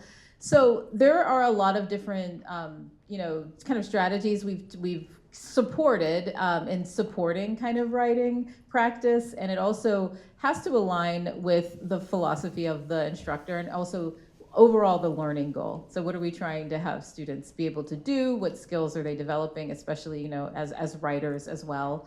So some of the things we've discussed are just making sure the writing is scaffolded, just scaffold students' writing, which has been a practice in writing studies for a long time, but that type of scaffolding and increased scaffolding is a good thing. We've also talked a lot about being able to have students bring more agency into their writing. So for example, some of the practices we support are just things that will resonate more with students. So when you're designing those assignments, really think about the students and design those with them in mind as well.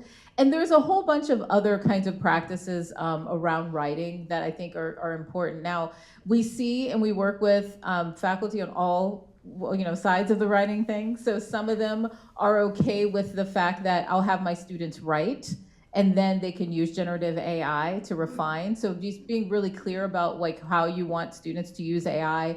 Also having outputs show students the process. So have the students show you the process has been another one. So it's showing them the outputs, the prompts that you've used in generative AI. So some faculty have adopted kind of this write first, then AI approach, and then you see the process that the students are going through, and then even a reflective process after that. So for example, the students then reflect on how did the AI, what did it do with my writing? Did it make it better? Did it make it worse? So they're actually going through the process of thinking through the products of the tool as well, being a little bit more critical, right, of the tool in and of itself.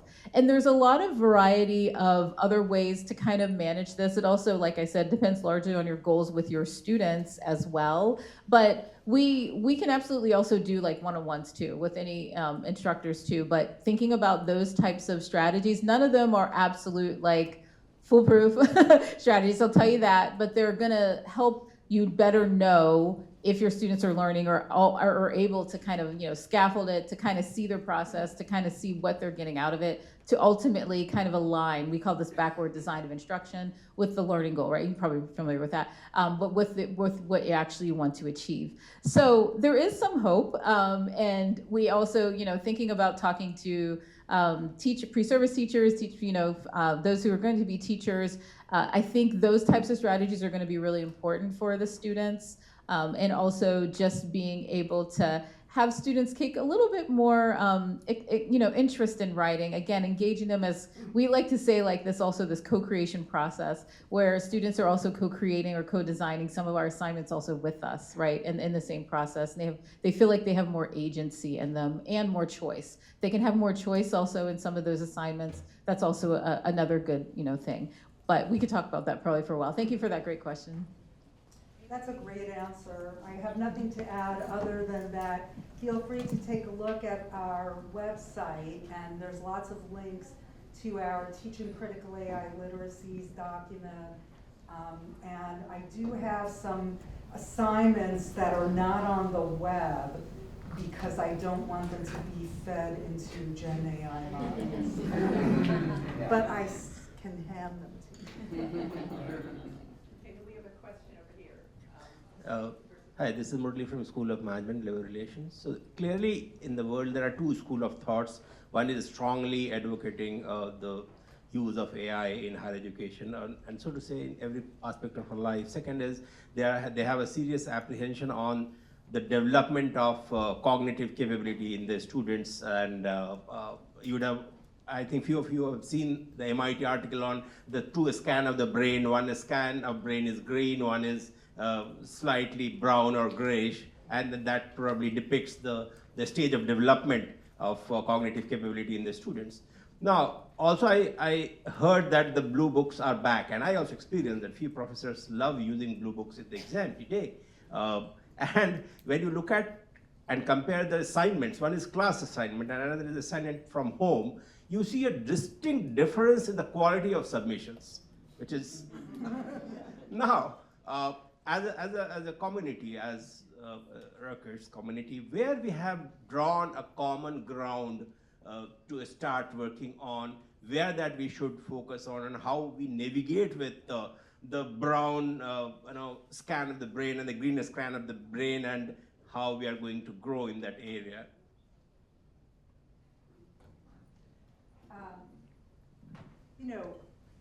Excellent question. I think we need to teach critical AI literacies to our students. Which color of their brain they want, and why they might be motivated to really make sure that they're here in order to get everything that they can out of it for lifelong learning, to be good citizens of the world, to engage and know things without dependence on a bot for knowledge or even companionship in a way that is not great for psychosocial skills. There's all kinds of evidence that I didn't even show you because I needed to cut things down and not make you feel disempowered. I wanted just the opposite. We are a university, and we have a big investment in teaching students how to be thinking people. If that means giving a blue book rather than a Canvas discussion site, who cares? Which is the more important thing, active learning or what my assessment tool is if it involves in-class writing or something on Canvas, which, by the way, the Canvas would like us professors to put our lectures into Canvas so that Canvas can take notes, so that Canvas can, Canvas has ambitions that you would find interesting. So, I feel no commitment to that.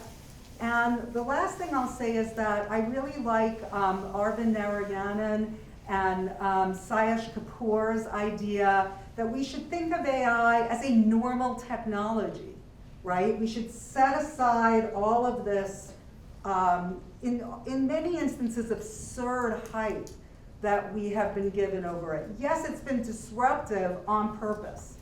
Yes, we're being pushed to the limits because that is in the best interest of those who want to benefit from it. But at bottom, this is a technology, and it doesn't decide how to educate humans.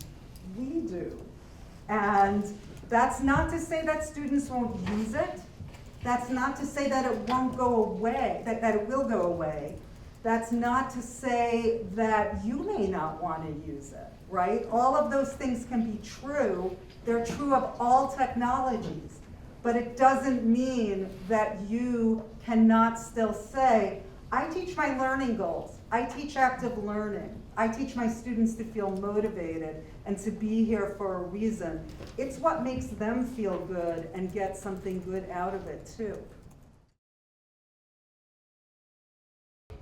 Okay, we're going to start our next section of the program, which is a spotlight on AI and data initiatives and collaboration, yes. So our first two speakers are Rick Anderson and Suparna Sinha, who are from the Online Education Services, and they'll be followed by Dr. Inez Rauschenbach, who is from the Department of Biochemistry and Microbiology. So we're going to do the same thing. They will speak for 20 minutes, then Inez will, and then we'll leave some time for questions and answers.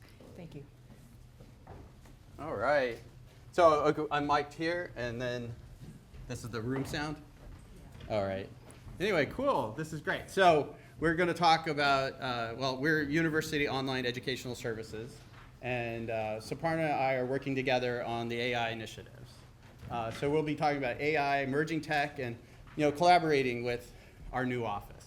So yeah, so first we'll just introduce ourselves a little bit. So for me, as Rick Anderson, I've been around Rutgers for quite a while. So one of my starts was actually at the library with the Center of Electronic Texts and Humanities, and I had put together all the resources for the Humanities Resource Center and all this, and this is like 30 years ago. So I've done a lot with the libraries over the years, and then in terms of online learning, I started out with when instructors are like, I want to put up a web page, and how do I edit HTML to get my course materials up?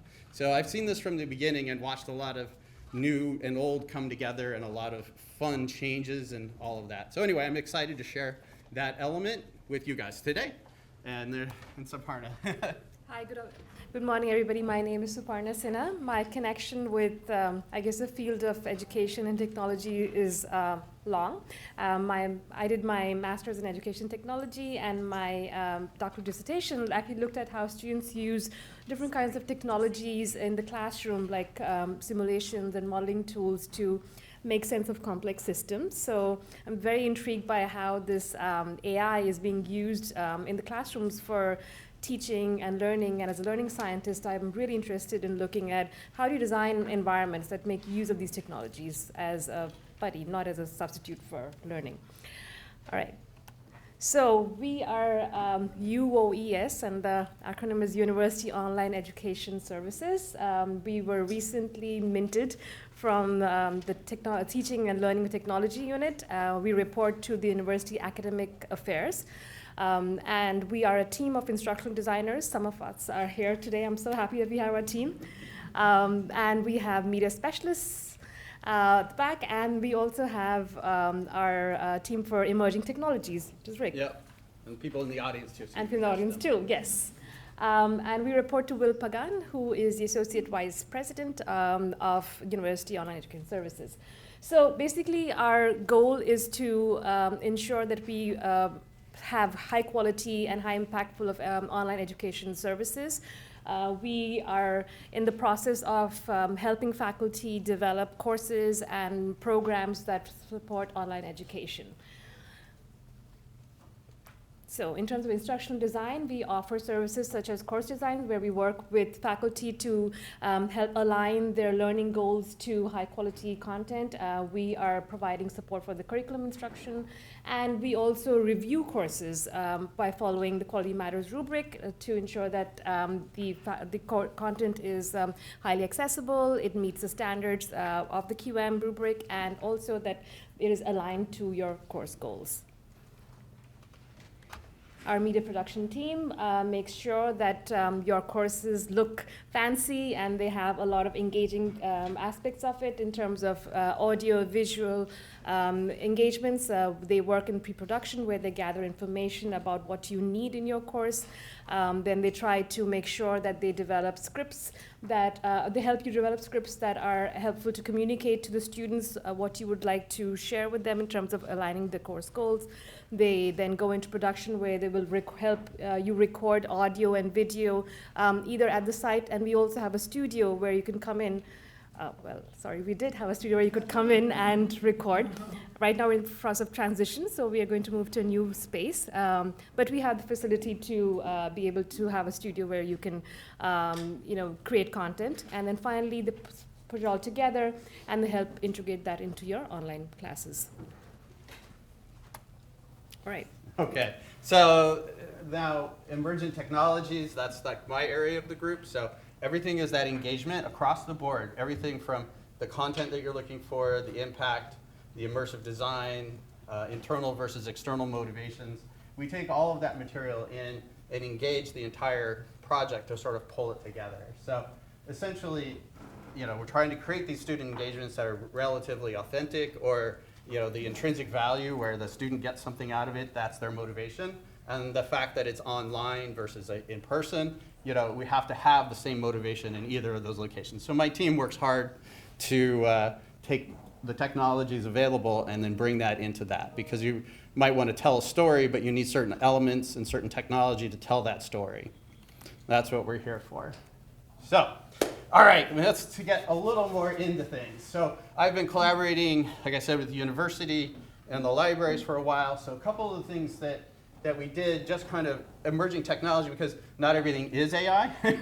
So during COVID, we created virtual libraries that you could drop into and tour, like the Douglas Library. But we also partnered with local artists for the New Jersey Book Art Symposium. We actually, during COVID, created a virtual museum with all of the artwork of the artists represented either in video, 3D, or like 2D designs.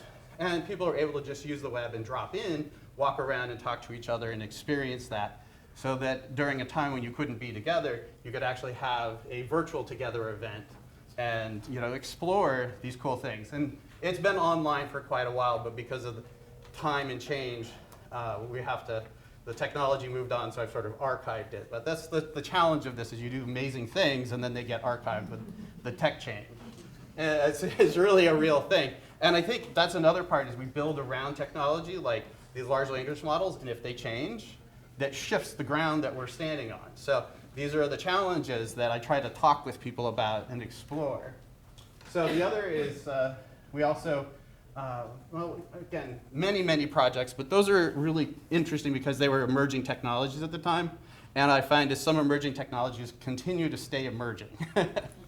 And I think that impact for us, we're going to see that again and again in the tools. So, like, for instance, when HTML came along, you know, people said, oh, this is our medium, we're going to write HTML, this is going to be how we express stuff. Now you can ask for HTML. You know, you don't ever see the underlying code, you can ask for what you want, which is really weird. And again, if the tools change, then those change too. So we're always trying to keep going. So what have we done lately? I did a co-authored paper with Sonia Yako from the libraries, what AI could do with special collections. And this was really a fun and interesting project because it was both digging into the technology and applying it to the concepts of, like, I need to look at pictures, tell me about the picture. How do these things work? And it was actually, these tools perform a certain way, but they may not perform exactly for the task. But you need somebody to do the research to say, hey, your expectations are such, and these different tools all perform this and the other way. So anyway, our paper is really good at that, and it became very popular. So we've presented this paper like 15 times. And we did an ALA presentation back in 2012, earlier this year. So a lot of work has come out of that, and now it's going to get published. Another version will be, what is it? Oh, right. So anyway, that'll get published. But then the other thing that was really fun was there was a cross-cultural grant between, like, university in northern England and Rutgers. And we actually brainstormed early on about how AI could impact research and understanding. So if you have an archive with 3D models and collections, well, really you have an archive of real objects, and those real objects are treated a certain way. And how would you bridge that gap to sort of virtualize it in a useful and interesting way? And this was during the time of GPT-2, so we've been doing this for a while. But, so pull us to today. One of the big things we do is we run the Rutgers Online Learning Conference. So before we go, I want to make sure you guys know this conference is here for you. There's a big AI thread. Our team is working on it around the clock. And this is a great moment to pull the university together. And it's the 17th annual. So I mean, this has been run tried and true year after year. So you know, basically, what is it? The deadline is something like in December. So yes, the deadline's early December. So yes, please feel free to reach out to us if you have, submit proposals. Yeah. If you have any questions, reach out to us. And the format is like, have recorded. We do have a few recorded sessions, but mostly it's online and it's face-to-face. We also have panels, so you can put together a panel to present there as well. So that kind of leads us into, well, what are we doing in terms of AI within our unit? So we are helping faculty develop courses. We do professional development workshops, professional development and workshops. We do one-on-one faculty consultations regarding specific questions that they have regarding tools. And of course, we do technology prototyping, which Rick will get into in a little bit. So to begin with, we have developed a few courses that are for generative AI in terms of, they're predominantly faculty focusing. So we would like to share a few of them. One is Introduction to AI Literacy, where we actually draw heavily from Lauren's work on critical AI. So we pull in resources from there, which I think is extremely important for faculty to be aware of. The focus of this course is to help the faculty understand what are the different frameworks that are there for AI literacy, and to understand what is it that they need to know in terms of using AI in the classrooms, and what do their students need to know as well in terms of being successful in their goals. Our second course on assignment design, where we are looking to see how you would how you can use AI as a thought buddy in terms of designing assignments. We also, in this particular course, focus on how you are going to prepare students to understand the concept of evaluative assessment, evaluative judgment, making sure that any product that you see out of AI is not necessarily accurate. So to have students pause and reflect that, what is the authenticity of the output that you see, and how like what's the quality of that output is something that you need to consider as you think about using AI with work on your assignments. Our final course in this series is AI Ethics and Inclusive Practices, which I think is really, really critical in terms of how are you using the outputs of AI ethically, and how can you ensure that your students are aware of that and use it responsibly as well. These courses are ready, and we solicit feedback. So if you would like to participate in a study to gather information, to try out these courses, we would welcome you to reach out to us, and we would give you access to them. We also have been conducting these workshops with TIP and our partners at the P3 Collaboratory in Newark.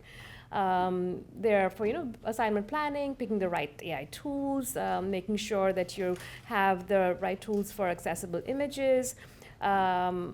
We are now upcoming our workshops on scaffolding assignments with GenAI, and we have AI as an accessibility improvement tool and beyond ChatGPT as an alternative models. We also have done several professional development workshops with the School of Public Health, School of Health Professionals, School of Dentistry, TIP, and of course P3.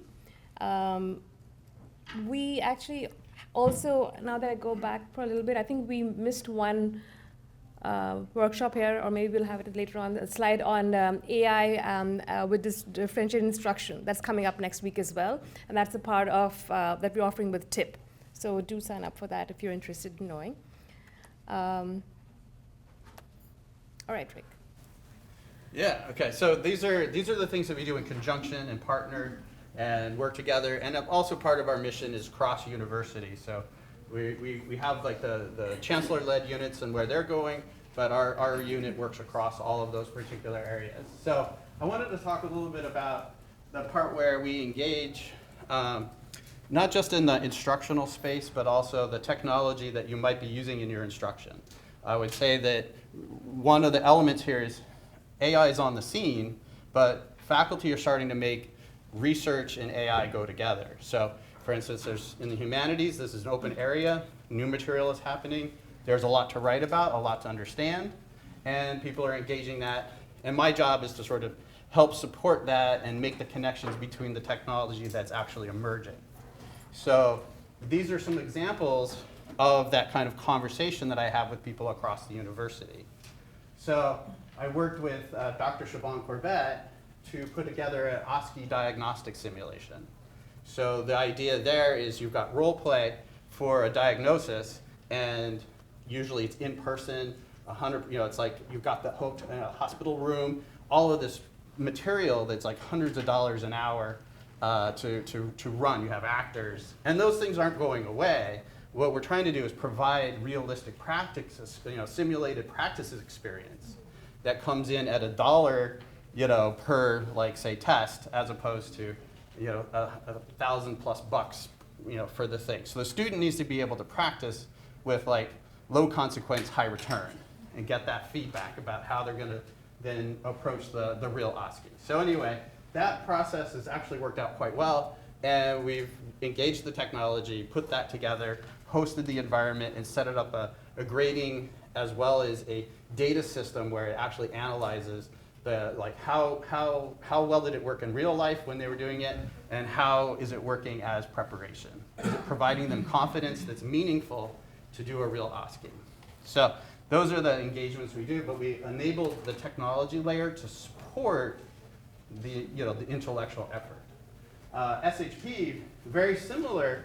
This is actually research on the students are writing papers for a course.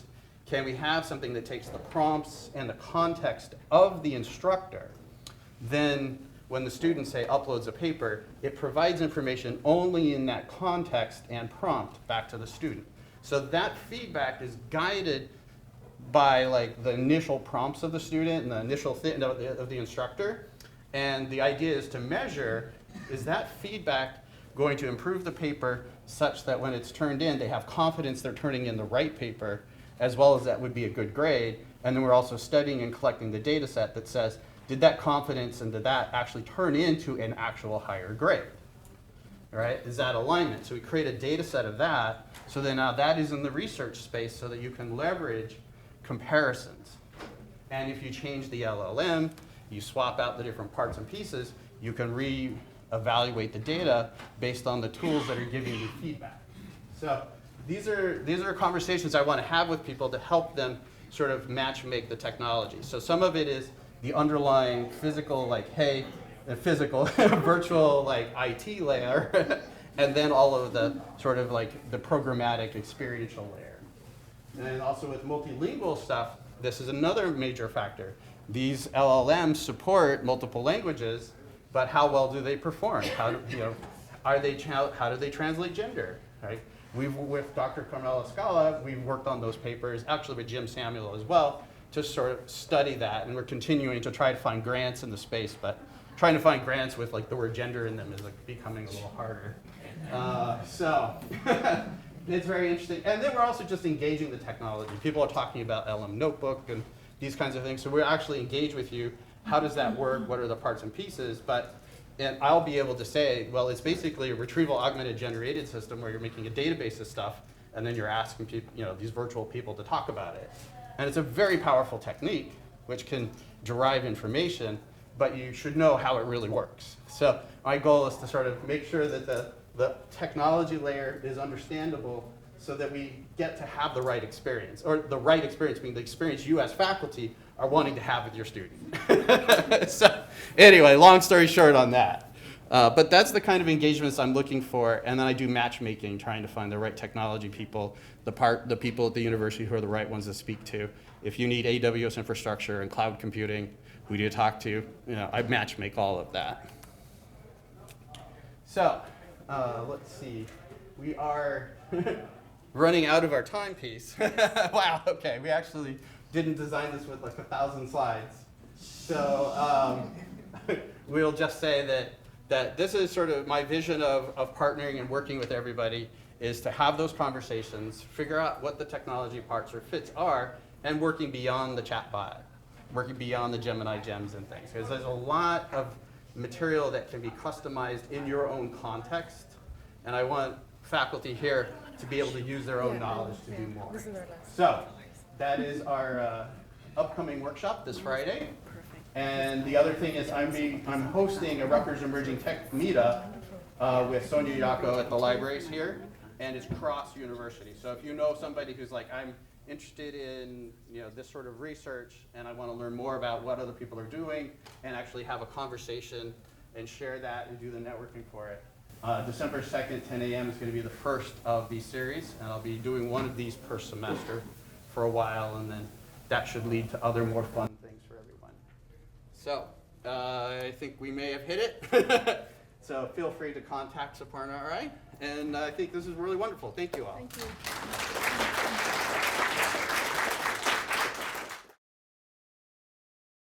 All right, so my presentation actually works really well together with, as I was sitting there, I was like, wow, this is a nice segue, because I'm going to present of how I've actually incorporated AI in my classroom last spring semester.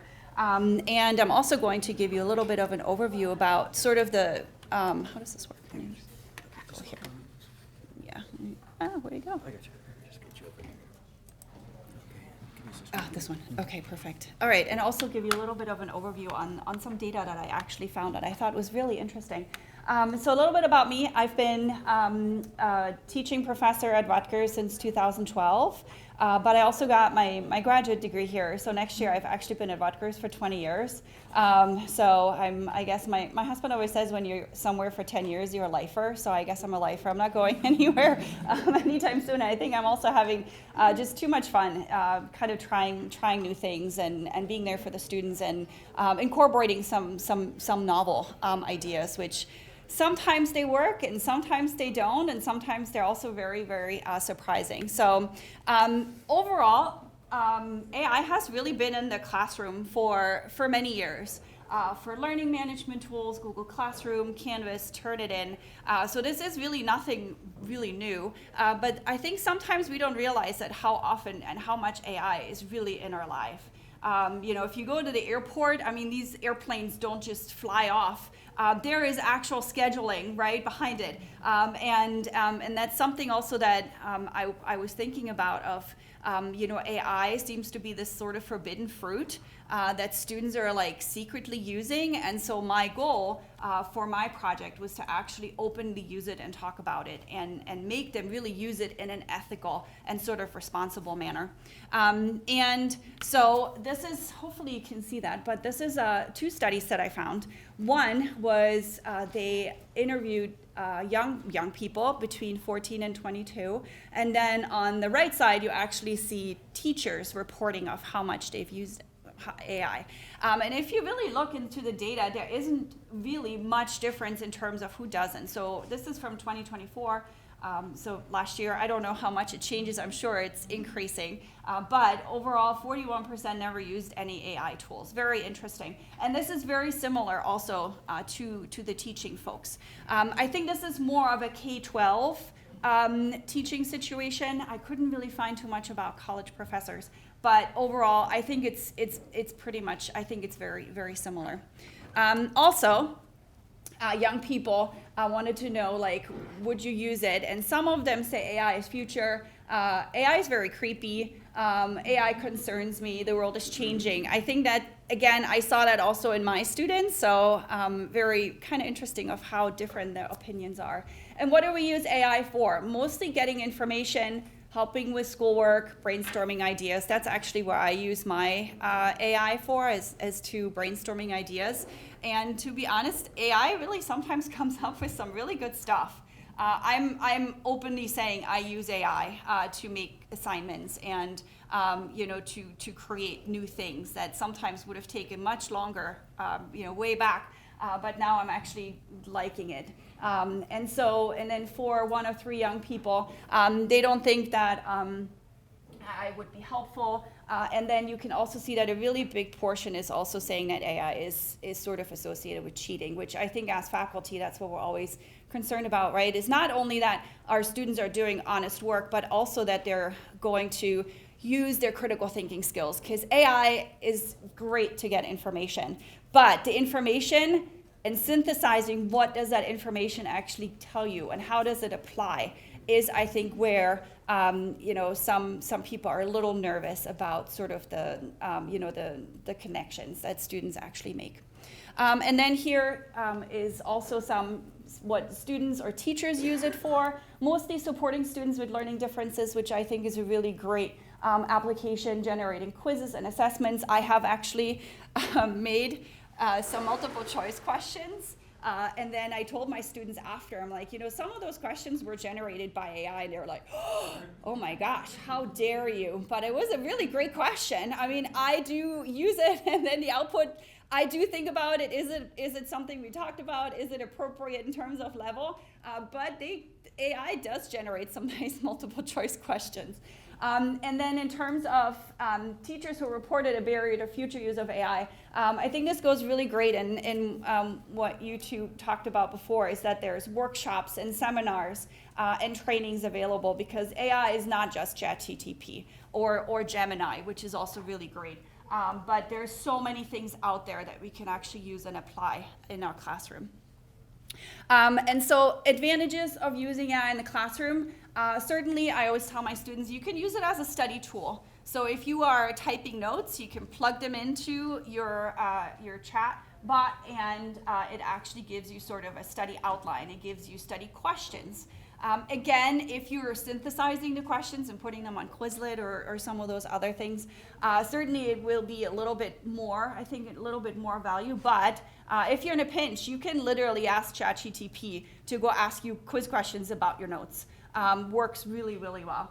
I think it also is a really great way for us to support our diverse learners. Text-to-speech, visual representation, Gemini is really great with that, and also multilingual support for international students or for those that need a little bit of an extra support, or for somebody trying to learn a language. I've actually even written things in German. I grew up in Germany, and I've written things in German. It was really great, better than I could have ever said something.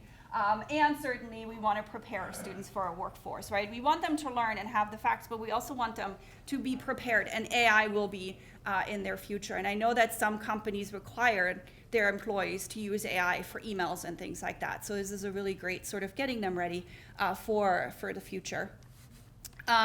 Disadvantages, big one, and that's why I put this there, is I think it reduces the critical thinking. Because like, oh, you know, ChatGPT gave this to me, okay, must be right. And then I'll show you later of how I actually incorporated that into my classroom. Certainly also academic integrity concerns. I see that all the time, especially for discussion posts when I have that in my online class. It's very eloquent, but it doesn't say much, and it doesn't also bring in your personal perspective.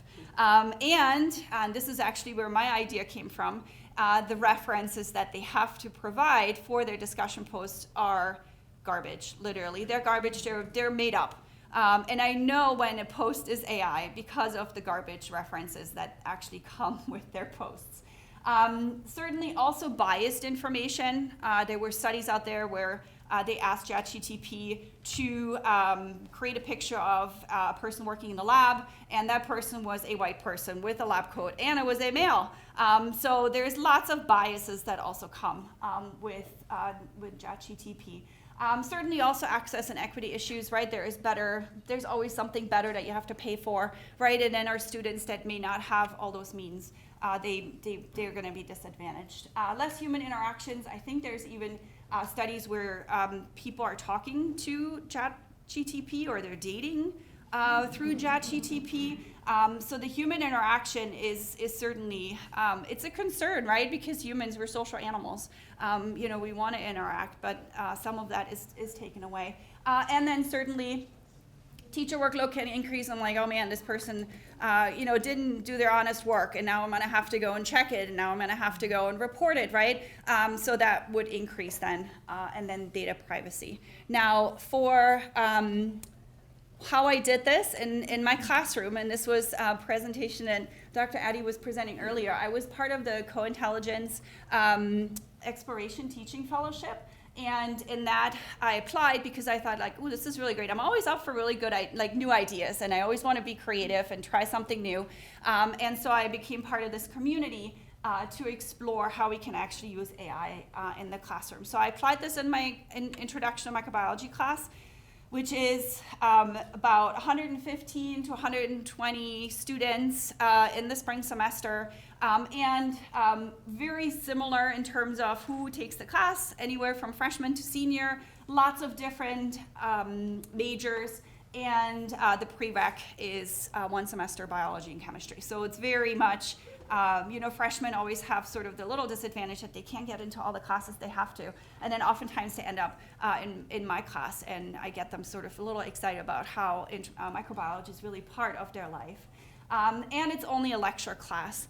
And so it's gone through a couple changes, and it's actually turned from a traditional course into a hybrid course, which again, I did this through a fellowship in the summer.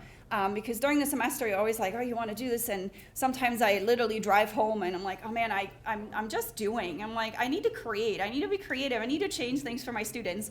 And so the summer is always a really great opportunity, or the fellowships that are offered also through TIP. And so we've made the course basically, we increased it from 35 to about 120 solid every semester. And so the course, the learning goals that I have is to curate and organize electronic portfolios and also evaluate and articulate relevance of course content through real world application. Because microbiology, everybody does microbiology. I always say, you opened the refrigerator, you already did microbiology. You brushed your teeth, you already did microbiology today, even though you may have never taken a microbiology class. And so in this course, and I think maybe that's why it's popular, I don't actually give exams or quizzes. The learning is done through portfolios, which are kind of like the personalized learning that students can focus on the topics that they're interested in.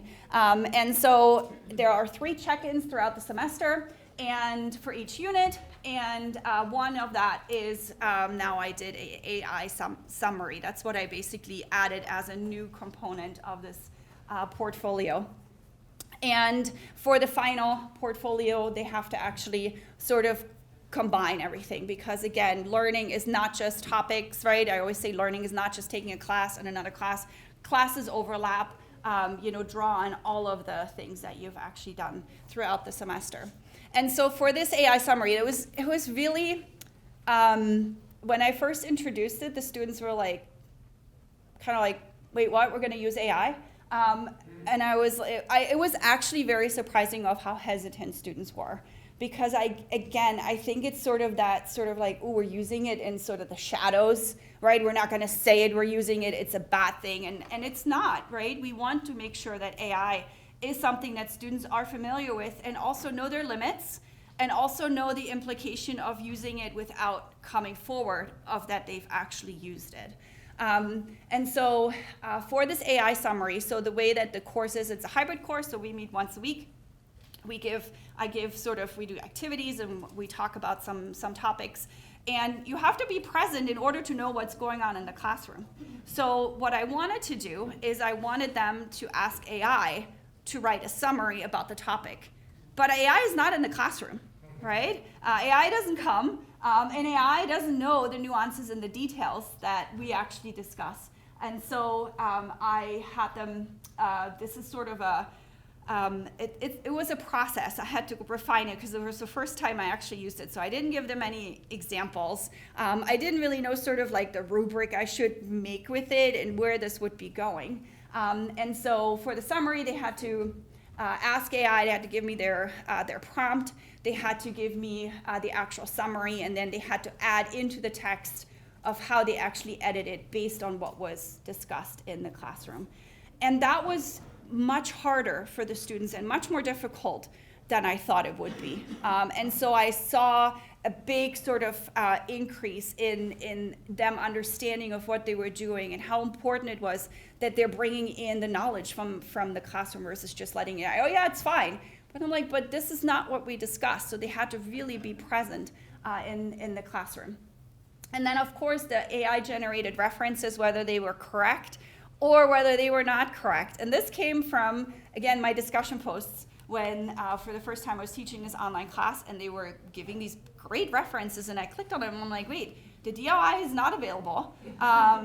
It actually takes me to a completely different journal article. And so that's where I wanted them to now critically think that these references, as beautiful as they look and as correct as they are in their style, they're completely incorrect. Students also didn't understand that if you're providing a book reference, you should have read this book. So if you are, they're like, oh, here's a book. But I'm like, well, where in the book? And I see that all the time. It's very, very difficult or tricky for students to understand that you can't just provide a reference for the sake of providing a reference. You have to actually tell me what pages you found the information on. And so that was after the first time, and then the second time I actually changed this where it's a reference cannot be a book. So I actually changed it and they had to tell AI, don't include a book, and then we were getting a little bit away from, it was a textbook. I'm like, do you have access to this textbook? No. I'm like, well, then you didn't read it. So there's no actual reference for this. I also helped them practice, so here's actually an assignment. My really big sort of thing is structure and function bacteria, and they had to come up with a prompt because I wanted to make sure that students, when they use AI, that they actually, prompting is a really big thing that students actually have to learn. Like you can't be you can't be broad. You have to be very specific of what you wanted to. So I had this text that AI gave me, and they actually had to come up with the specific prompt. All right, so they didn't prompt and get the text. Here's the text, and they had to actually prompt to sort of practice this in the classroom. And there is a book reference down there. And so they had to tell me, is this a good one? How do we know if this actually, that's a really old edition too. AI needs to be trained in updating their editions here. We also had one where I gave them sort of an output from AI, but this is actually incorrect. And so they had to read through it and they had to be like, is this correct? Is this not correct? Would you copy this answer? Because in the hybrid world, we also have assignments online. And so in this case, it was incorrect, and they had to actually tell me why. So again, that sort of critical thinking that AI sometimes, I call it hallucinates. AI hallucinates. So, and then here, it's a little bit small. I want to kind of put in sort of the before and after. This one was on the left side is the summary that AI gave, and then the student nicely put in. You can see how many changes were actually made there in red, according to what we covered in the classroom. And then on the bottom is the list of references, and the student actually recognized. And it was, again, it was a process throughout the semester of students actually going and checking these references, and certainly library literacy, right, and finding the resources and training them. And because many of them are freshmen and sophomores, it's early on where they're like, okay, well, this is actually how I do it, and I show them in the classroom to use the library resources and where you can actually find the peer-reviewed versus just going to Google. Google Scholars is not at all, right? There is so much more available in the library. I informally polled my students, and 62% of them actually thought it was helpful, which made me very happy. And 42% thought they learned something new. And you can see that 36% actually had difficulties evaluating the validity of the references, which is to me, it's very high. And so this is definitely something that when I'm teaching this again in the spring semester, that we're talking more about those references. In another assignment, which is also interesting, not related to AI, students also have a really big sort of difficulty differentiating news articles, like true news articles like New York Times, Washington Post, from peer-reviewed articles, because I always want them to include a news article and how it relates to our unit. And oftentimes, especially in the beginning, they give me peer-reviewed articles, which have, maybe they didn't even read it. They're like, oh, the title sounds good, abstract, right? But I actually show them, this is a news article. What is a news article about? And then we also practice those assignments. And this is one thing that I've learned throughout the years is, even if you have like sort of the best, greatest idea, students like to practice. And in the classroom, especially for bigger assignments, scaffolding is really great, and giving them sort of little chunks. Here's how we do this. This is how we do it in terms of writing this up and doing the summary. There's also, it was a good way to see AI isn't always correct. Yay. It was always good in summarizing the lesson as a whole, and it showed me limitations. What was really, really interesting though, and I have this down here, have an alternate assignment. So what was really interesting is that there were quite a few students that were hesitant of using AI, and they felt like I pushed something on them that they didn't want to do or use. And also they find that AI is destroying the environment. I'm in the School of Environmental and Biological Sciences. And so I certainly have to rethink this for the spring semester to make sure that I get either everybody's buy-in somehow, or that they can do an alternate assignment if they are not really, really comfortable with using AI. Concise instructions from my end. I think in the beginning it was a little loosey-goosey. I was like, oh, this is great. Here, do this. And it was like, what do we do? And also review the various types of references. And now that I have this done once, I have student examples, and I always ask the students if I can use that for future use. And they're like, yeah, sure. And so I will provide them some student references and probably use them also to practice. So was this a good summary? Was this something that was lacking? I also wanted to share that another one of my colleagues, Dr. Kedis, Dr. Ramadalis Kedis, also in my department, also happens to be my best friend. And so I was like, I want to go and share what you did. Also a fellow for the AI, and she used it in her ethics and issues in microbiology. And in this case, it is a little bit different because they actually, she wanted to have them AI create case studies around books. So she has them actually read books in the classroom, and then they have to present those books with ethical issues. And the students were supposed to create a case study around that book and that ethical issue. So, and they did a lot of prompting. So this is actually one of the activities you can see some of the like ethical concerns, and they had to, they had to then actually critically evaluate whatever the output, was it actually worth using? And then in the, over here for sort of what the students were coming up with in connecting the text. And AI can actually find books and can find the content of books. And then AI puts out whatever it thinks is in the book. And so the students found it very, very, they found it very helpful. And it also helped them to sort of really own in on the ethical issues of the books, which sometimes students have some trouble, kind of like, well, what is actually the essence? You give a great book report, but I'm like, okay, why are we doing this? And what is the actual issue? And then some students, as I said, they did actually not find it useful, but saw the learning value in it and using it. But I have to say there is really much hesitancy. We always think that students use it all the time, but there is much hesitancy. And I think if we all included and work together and sort of making this a tool that's going to shape the future, really. I mean, it's not going anywhere, right? And it's going to be incorporated into our life, that we make them comfortable and have them use it in a meaningful way. So that's, and then for faculty, that was my coworker, incorporate AI, make it optional though, but they must they disclose it if they do use AI. And I think that's what we want them to do, is that they need to disclose it if they use AI. So, and that's pretty much it. I didn't include my contact, but if you need to contact me, you can go look my name up and it comes up. I'm sorry. It's like Inez Rauschenbach.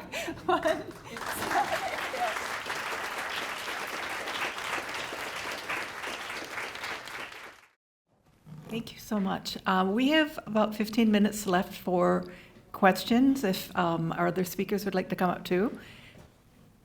I don't know where my mic runner people are, so I might have to pass the microphone to people. All right, one question right here. You can turn this on. That's exciting to be done. Yes.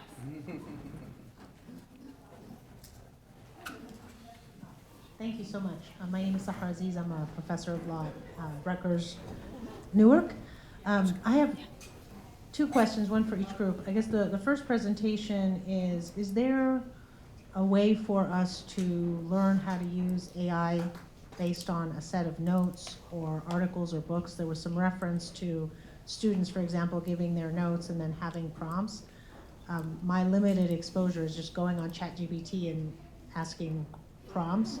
So, and whether there's a training session we can take that teaches us how to write the right prompts, how to use like a closed universe, et cetera. And then the second, are there any applications for us to check if a student has used AI, similar to like a plagiarism check when we were concerned with Turnitin?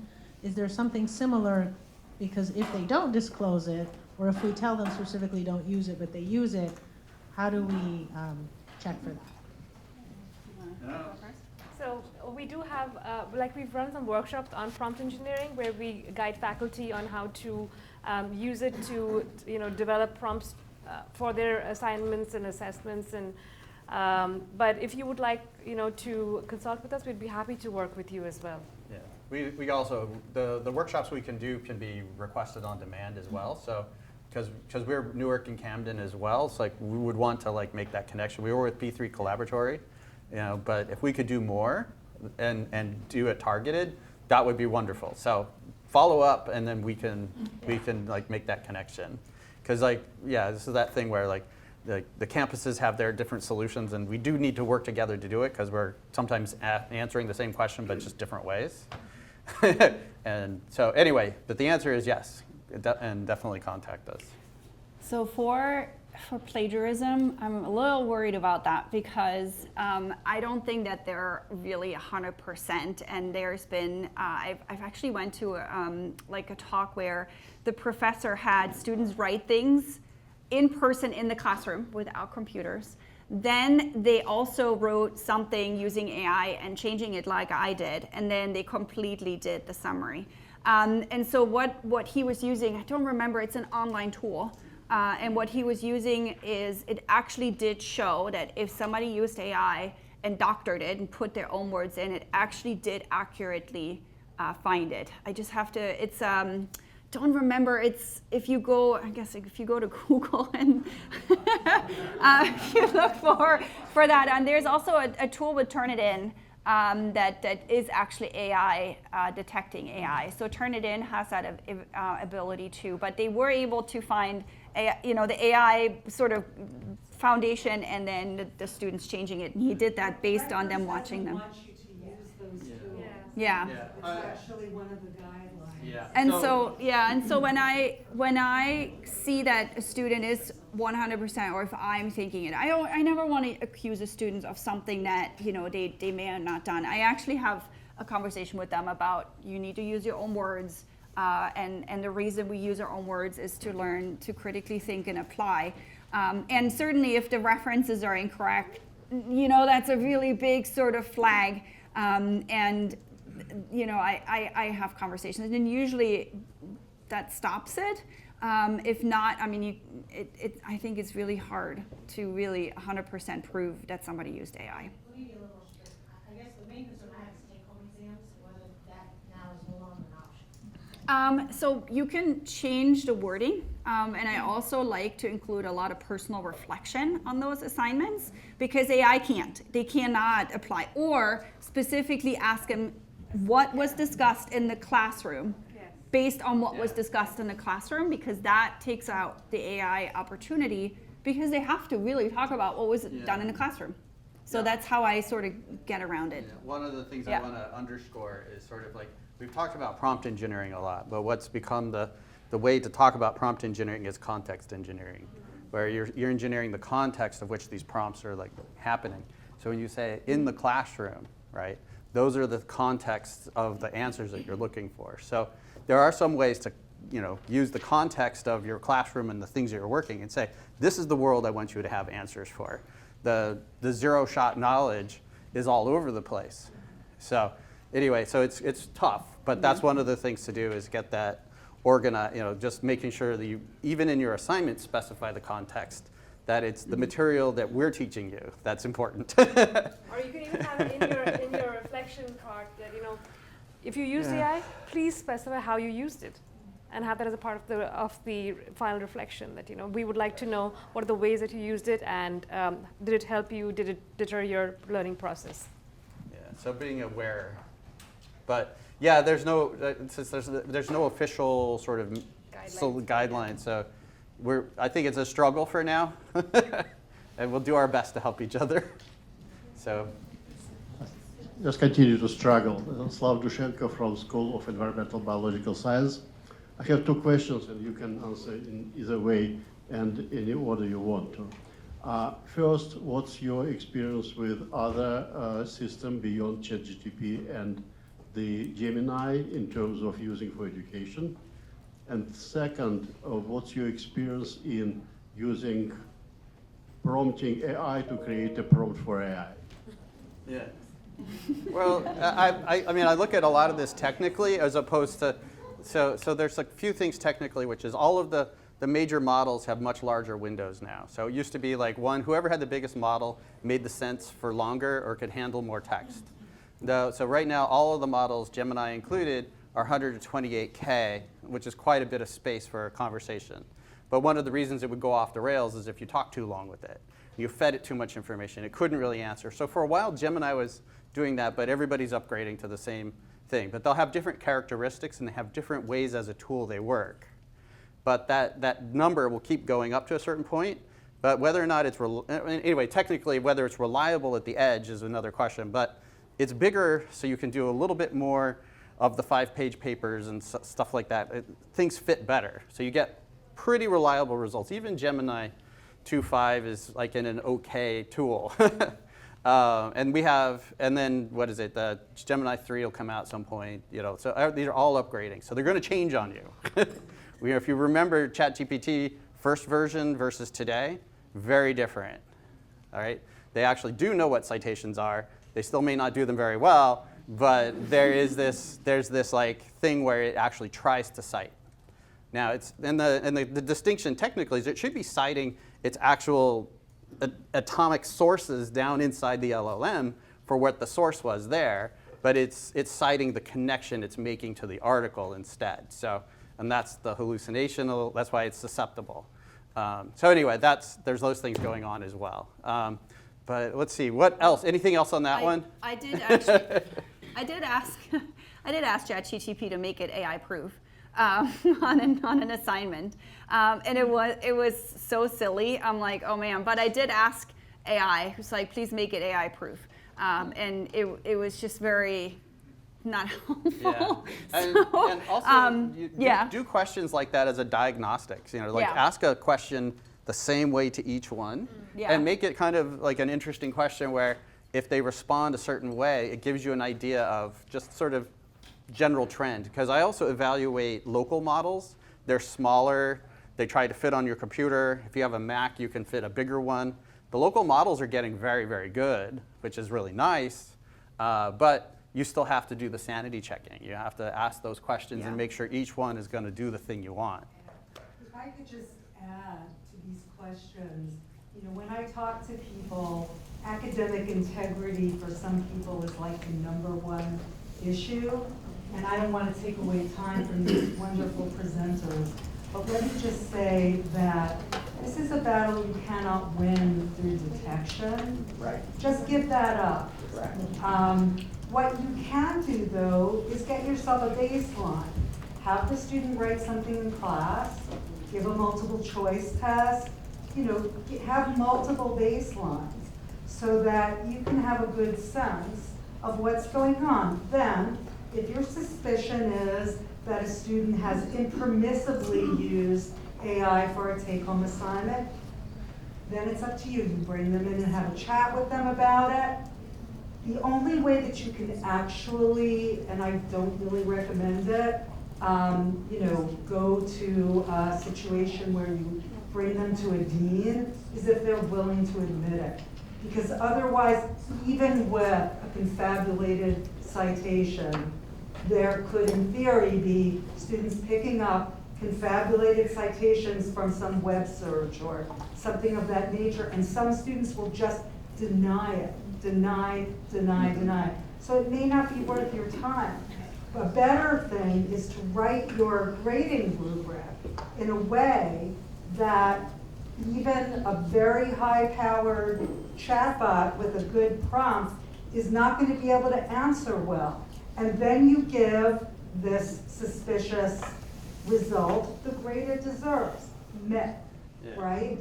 Can I also add? So my husband is a teacher in the middle school, and he gives essays, history teacher. And in the beginning, the students in 7th grade, that's what he teaches, use AI to generate those essays.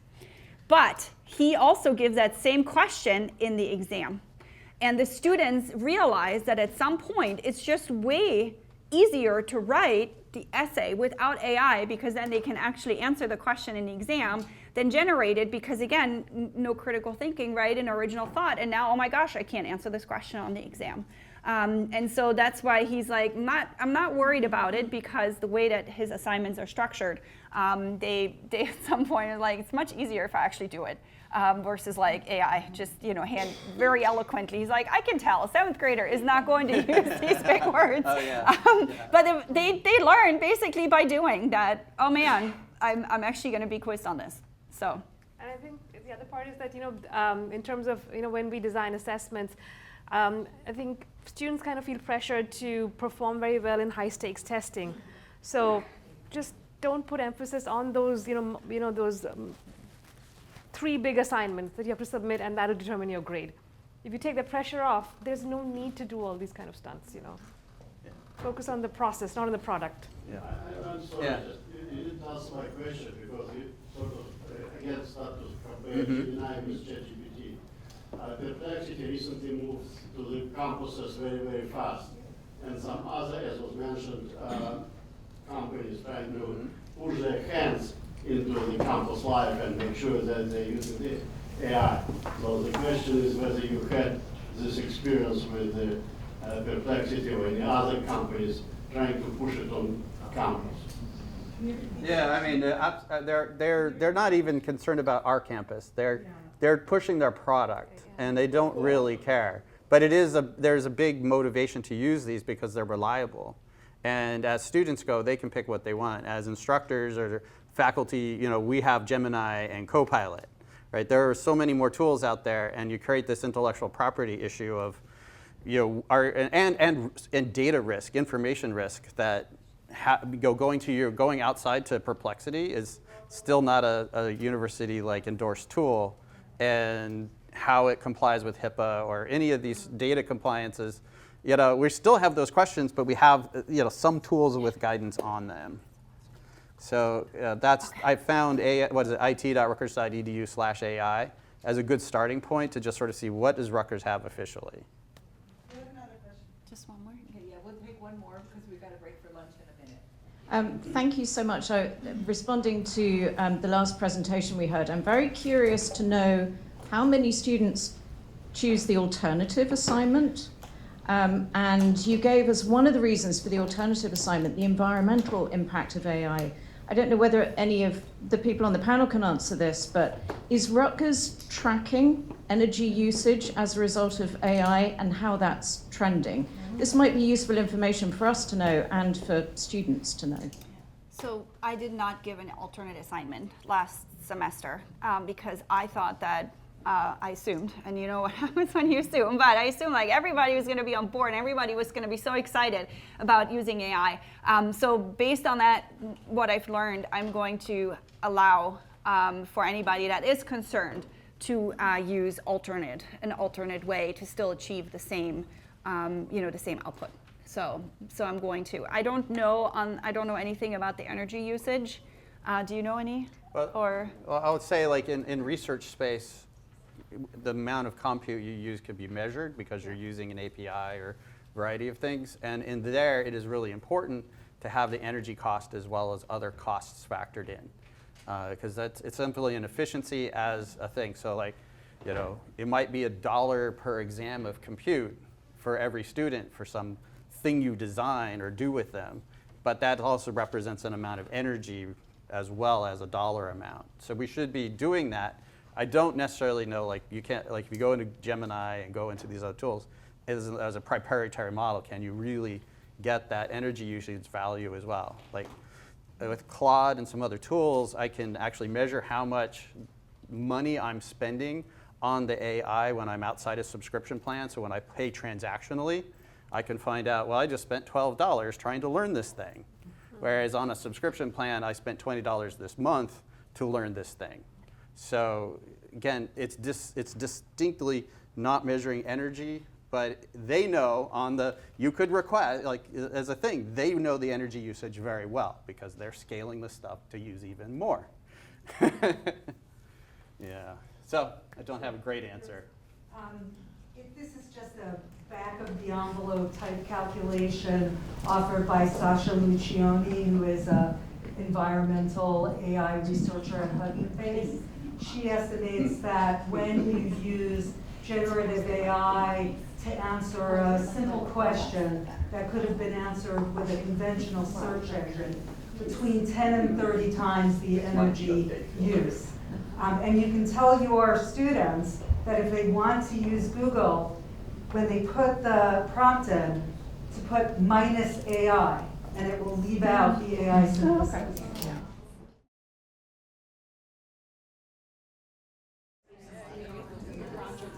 Okay, everyone, it's 1:30, so we're going to get started.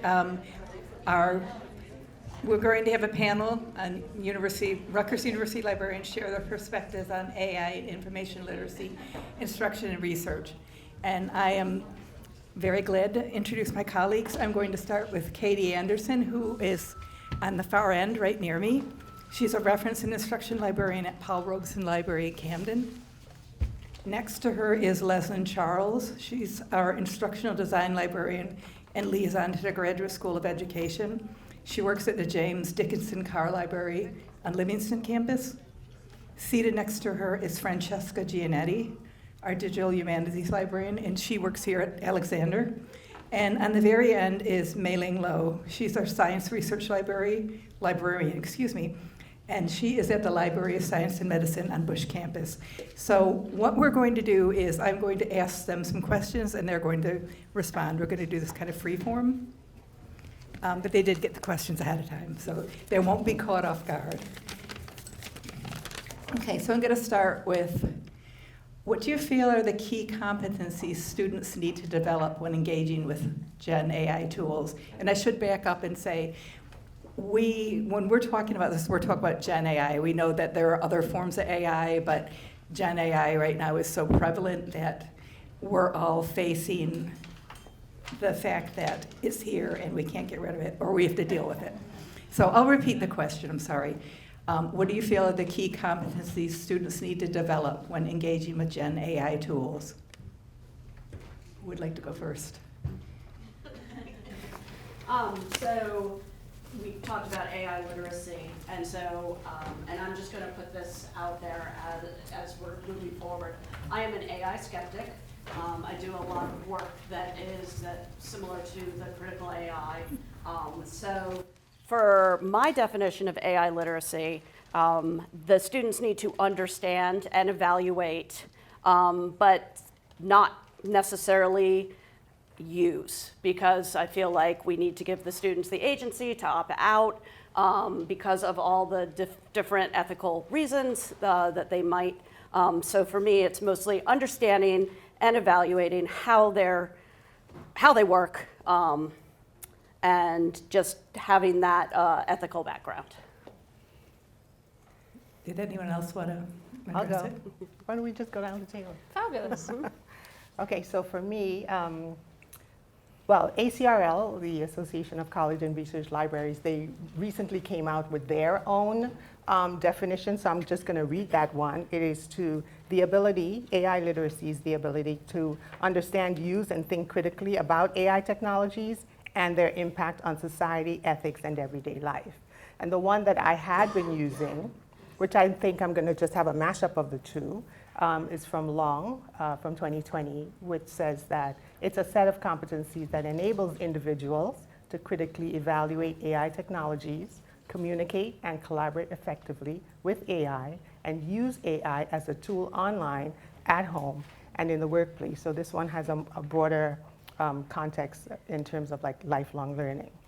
So within the ACRL framework, there are ethical considerations. They think about AI literacy in terms of mindsets and competencies. And so what we have been doing even before ACRL came in, this is going to be a shameless brag.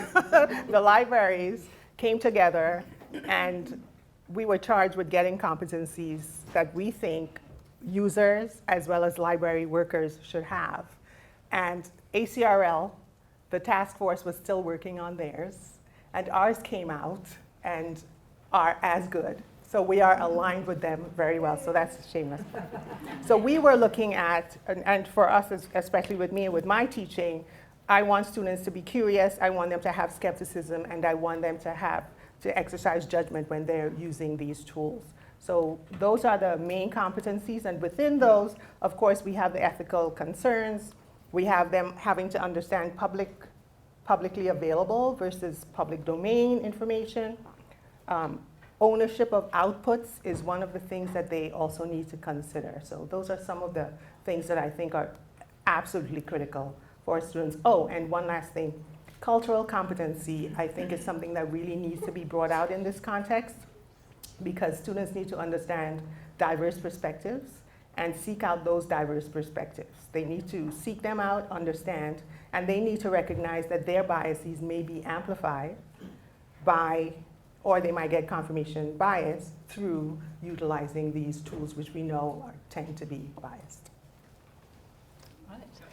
I think I'll start by backing up a step and just explain the circumstances in which we as librarians find ourselves in. So we get invited by professors to teach. Usually it's a single class session, some kind of a session on how to do the research probably with library resources, but not necessarily. And so I just wanted to basically set the context that we're dealing with a fairly narrow time window of perhaps 80 minutes, perhaps less.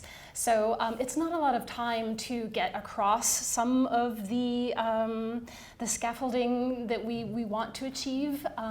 So with that said, I think I'd echo what my colleague Leslyn just said. One of the things that I try to make a case for is why students should feel motivated, excited to explore a plurality of voices on a given topic, as opposed to the one answer that generative AI tools typically give us. I also, and this is where I'm going to kind of skirt to the side of Gen I competencies and talk instead about information seeking as a process, as a way of learning useful things about their topic, certainly, but also as a way to notice their own evolving thinking and learning, and to emphasize where process matters more than getting from A to Z in the quickest manner possible. And then when given the chance, to echo a lot of what we've heard already today, I emphasize the importance of being discerning about the use of these tools. Right now, it's being mixed into our cornflakes and our photo apps, in our search browsers. It's everywhere, but we need to ask ourselves why. When is what is a good use of these tools, essentially? And I know that answer is going to be different for each of us. And I just want to ask the question, are we robbing ourselves of developing an essential skill here, or is this skill merely incidental, just a task to complete along the way of some larger project? So so I'm somewhat skeptical, as my colleague Katie is, but I do use generative AI. I try to be transparent about that, but I am very, very, very, very selective, because I want to be sure that that there is some appreciable time or labor savings, and it's the appropriate tool for the task. Just because we know that these corporations are fairly hostile to people, democratic institutions, the environment, and I don't treat it lightly, the decision to use some of these tools in the classroom or anywhere. So I agree with my co-workers here about the importance of stressing the ethics and also the critical thinking skills as well. And on top of that, I also mentioned another thing, which is more the technical know-how. As an educator, I really think that it's also our job to prepare our next generation when they are ready to go to the real world, because they will be asked to use AI in their jobs. And one of the things that I notice is the importance of using prompt. And I remember one of the participants here asked about any guidelines or any tips that I can actually create an effective prompt. And I think that's a very important skill that we need to taught to our students. Just the other day, I met a graduate student who got her degree, bachelor degree, 10 years ago. She was very excited to see me and knowing that I'm a librarian. And she said, I still remember all those Boolean searching skills that the librarian came to my class and taught me how to do it. I still learned how to use and, or, and all those brackets. I still know how to do it. I nodded. I appreciate that story, but I also have to remind me and her as well that we are in the AI world. Just doing Boolean searching is not good enough. We need to have more. We need to learn how to write a prompt. To write a very good prompt is not something that you can just put down, give me the best places to visit in Hong Kong. That is a prompt. However, if you want to have a better prompt, then you can say, I plan to spend 3 days in Hong Kong. I only have a budget of $1,000 US, and I'm traveling with 2 young children. Now give me 3 places that I must visit. Now all of a sudden, these 2 prompts are very different. You put in a time frame, you put in a role, you actually give a very specific task. So as an information professional, I no longer just teach Boolean searching. I will do that, I'm still doing it, but I'm teaching more than Boolean searching. And I hope I answered one of the questions that you had earlier about prompt engineering. Thank you. Okay, that was excellent. I'm going to ask the next question. How have Gen AI tools influenced your instruction sessions? Has it affected how you teach? Who wants to go first? I can go. Okay. So I align with our keynote speaker who talked about when to use it, whether to use it, and to what degree these tools should be used. And I tell all of my students, you need to know how to spell in order to use spell check. You need to know how to cite to use a citation management tool. And in order to use AI, you need to understand the capabilities of it as well as the pitfalls. And so my mantra is, you are the human in this outfit. And so you use the tool as you need, as you see fit. So for my undergraduate students, I'm really concerned with the biases in there and transparency and letting students know that, you know, there's data privacy issues as well. I try to let them figure out, understand the biases that could be in there. So there's a piece of my lecture that, to Francesca's point, there's a piece of the lecture that has to go really quickly because we are limited in time. But at times when I had my own class, like we taught the Burn seminars for 10 weeks, then I had time to build, and coincidentally or fortunately, serendipitously, the name of my course is Truth or Fiction. And so, and it's all based on social media. So I kept adding. So AI now is helping me to be more creative in getting students to think critically in why are you, and metacognition is a piece of what I do as well, because why are you constantly drifting to this type of resource? Why do you constantly go to this side or that side in terms of information? Why not find out both? And then make the determination. So that's how I focus with my undergraduate students. And with my graduate students at the Graduate School of Education, I created a whole lecture on that. So fortunately, I have more time where I can just go into, and one of the critical things I say to a doctoral student is, do you really want to give ChatGPT your ideas in order, and then you plan on publishing this as a dissertation, plan on doing a dissertation and potentially publishing a piece of it later on. And that gives them pause, right? So then I lean into, I talk about all the ethical issues, and then, well, not all, but I point to ethical issues.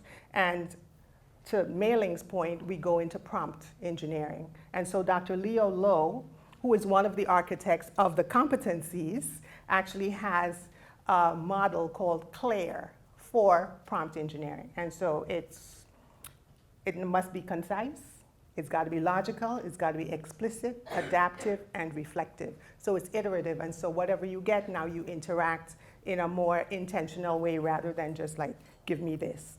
And so also, one of the key things in education research is the leaning, you know, most of the academic research is Western focused. So we're leaving out so many cultures and languages and all these perspectives that, you know, countries like Turkey have really good education systems. And so if you just leave that out, then you won't be able to import in whole or in part something that you could potentially apply in the classroom here for some kind of intervention. So giving them these different lenses help them to be more critical in how they use it, why they use it, whether they will use it.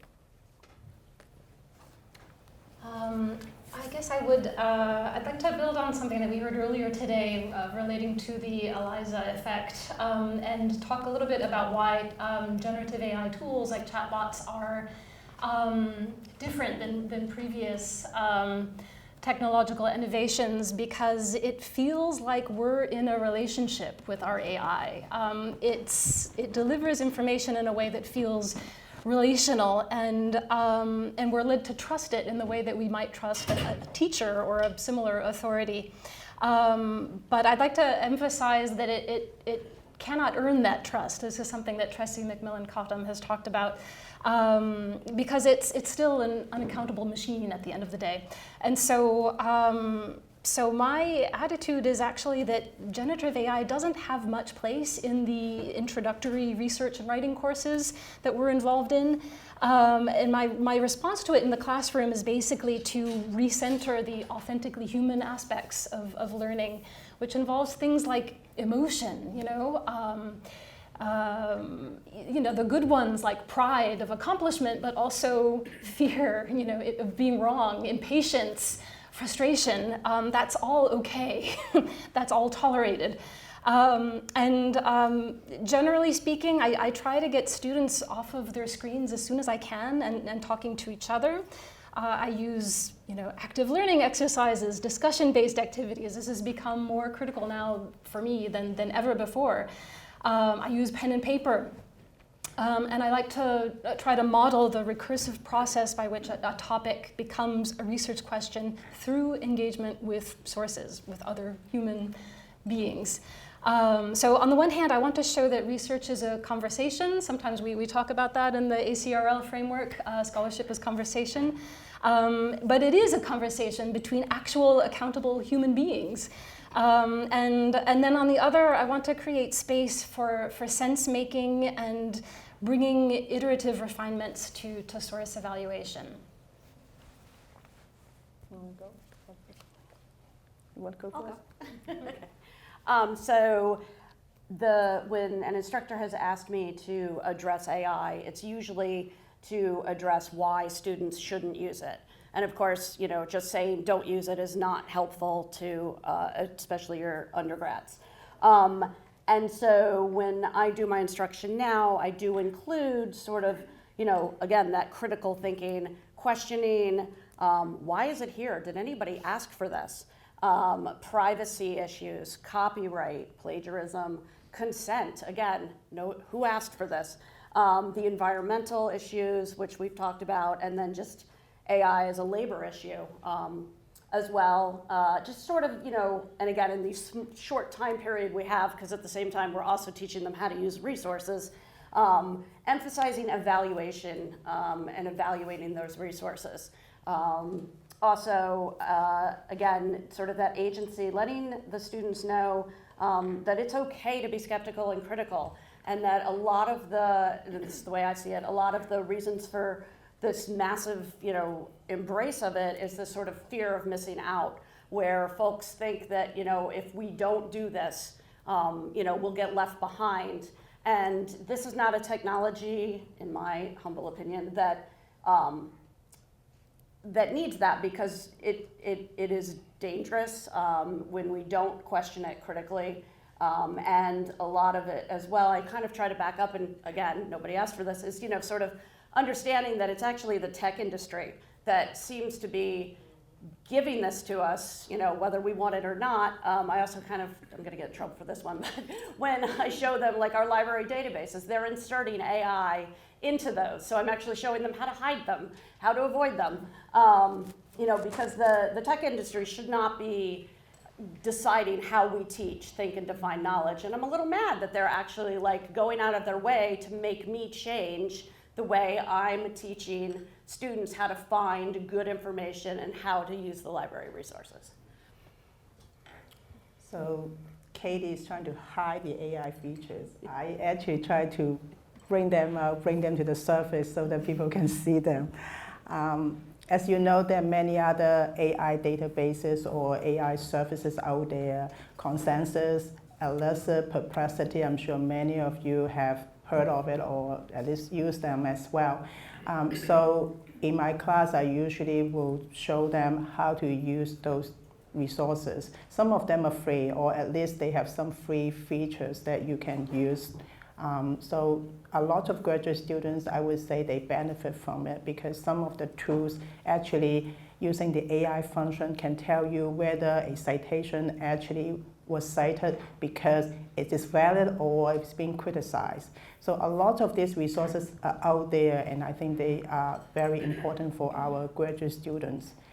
Another area which I also want to mention, we don't only teach people how to search or discover literature. As a librarian, I teach them how to evaluate information. Today we have been focusing on generative AI with text. Don't forget, generative AI tools are also for image and graphics as well.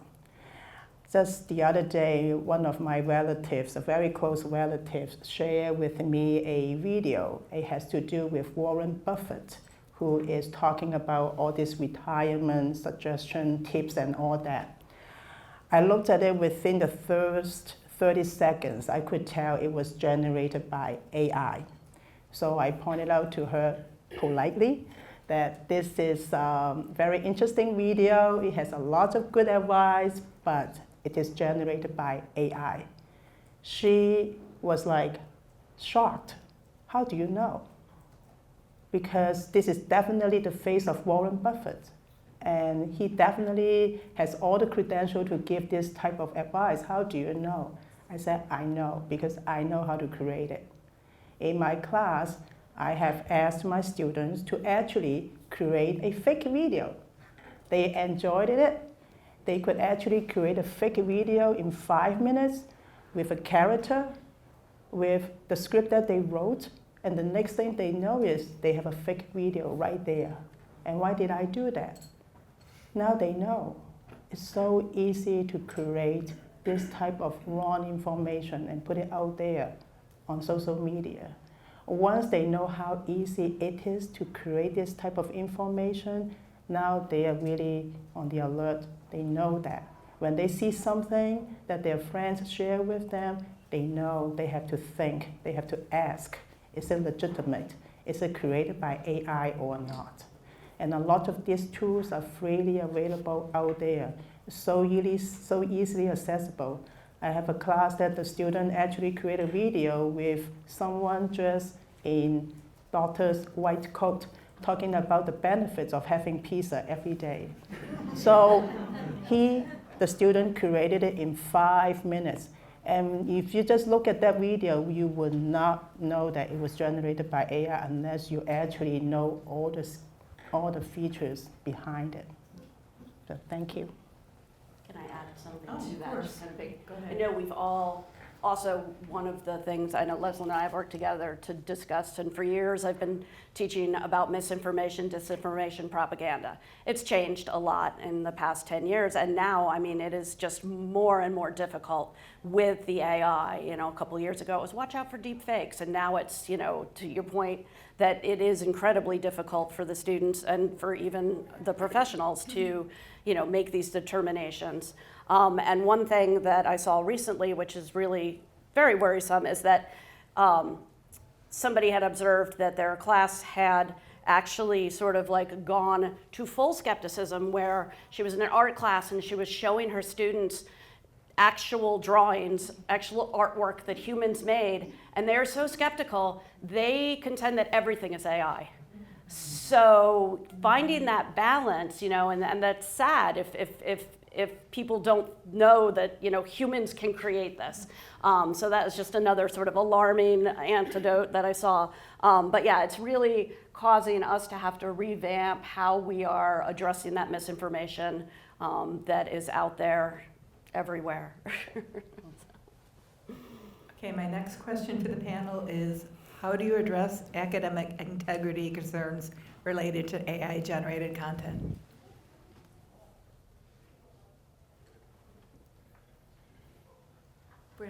All right, I guess it's your turn. We've fallen out of line at this point. We're going out of order.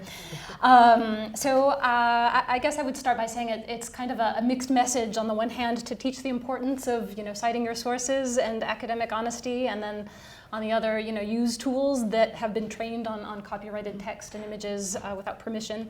I believe that we either, you know, we believe in the value of creative works or we don't. But with that said, we as librarians are rarely in the position to raise academic integrity concerns with students. Mostly we advise. So, if I thought a student's use of an LLM or a text-to-image generator or text-to-video generator was inventive, thoughtful, truly time-saving as opposed to fake time-saving when you have to verify all of the citations, I would tip my hat to them. As an example, I attended a conference talk about Black upper-middle-class life in 19th century Philadelphia, where the speaker had used a text-to-image generator to make images of affluent black people inside their homes. And we don't have photographs like that for obvious reasons to anybody who knows the history of photography. So the text-to-image generator was able to show images that we don't have, just because the technology for candid photography didn't yet exist. And so while I still felt somewhat ambivalent about the speaker's use of the technology, I had to acknowledge that she had found an interesting use case. So it's just to say that I'm looking for innovative, creative uses, and not necessarily, what we've seen in the headlines related to OpenAI's Sora recently, where they were called to task by the family of Martin Luther King Jr., for example. Okay, thank you.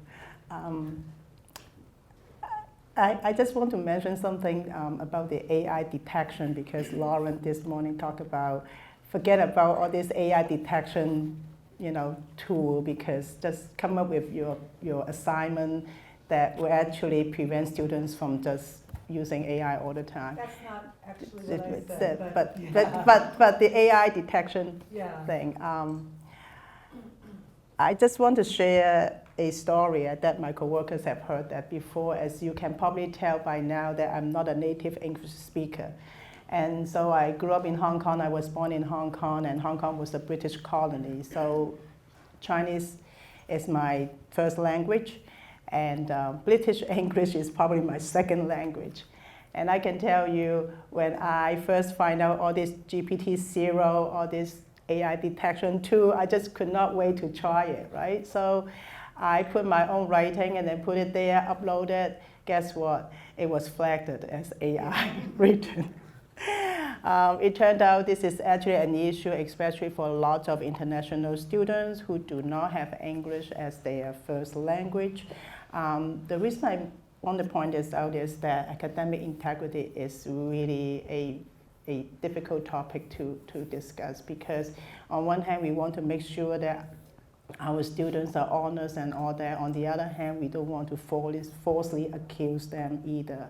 So I always encourage students, if possible, also run your writing with all this AI detection tools such as GPT-0 and see what happened. At least you have an idea, and try to understand why your writing is flagged as 85%. Mine is 85% AI generated. So I just want to share that story with you.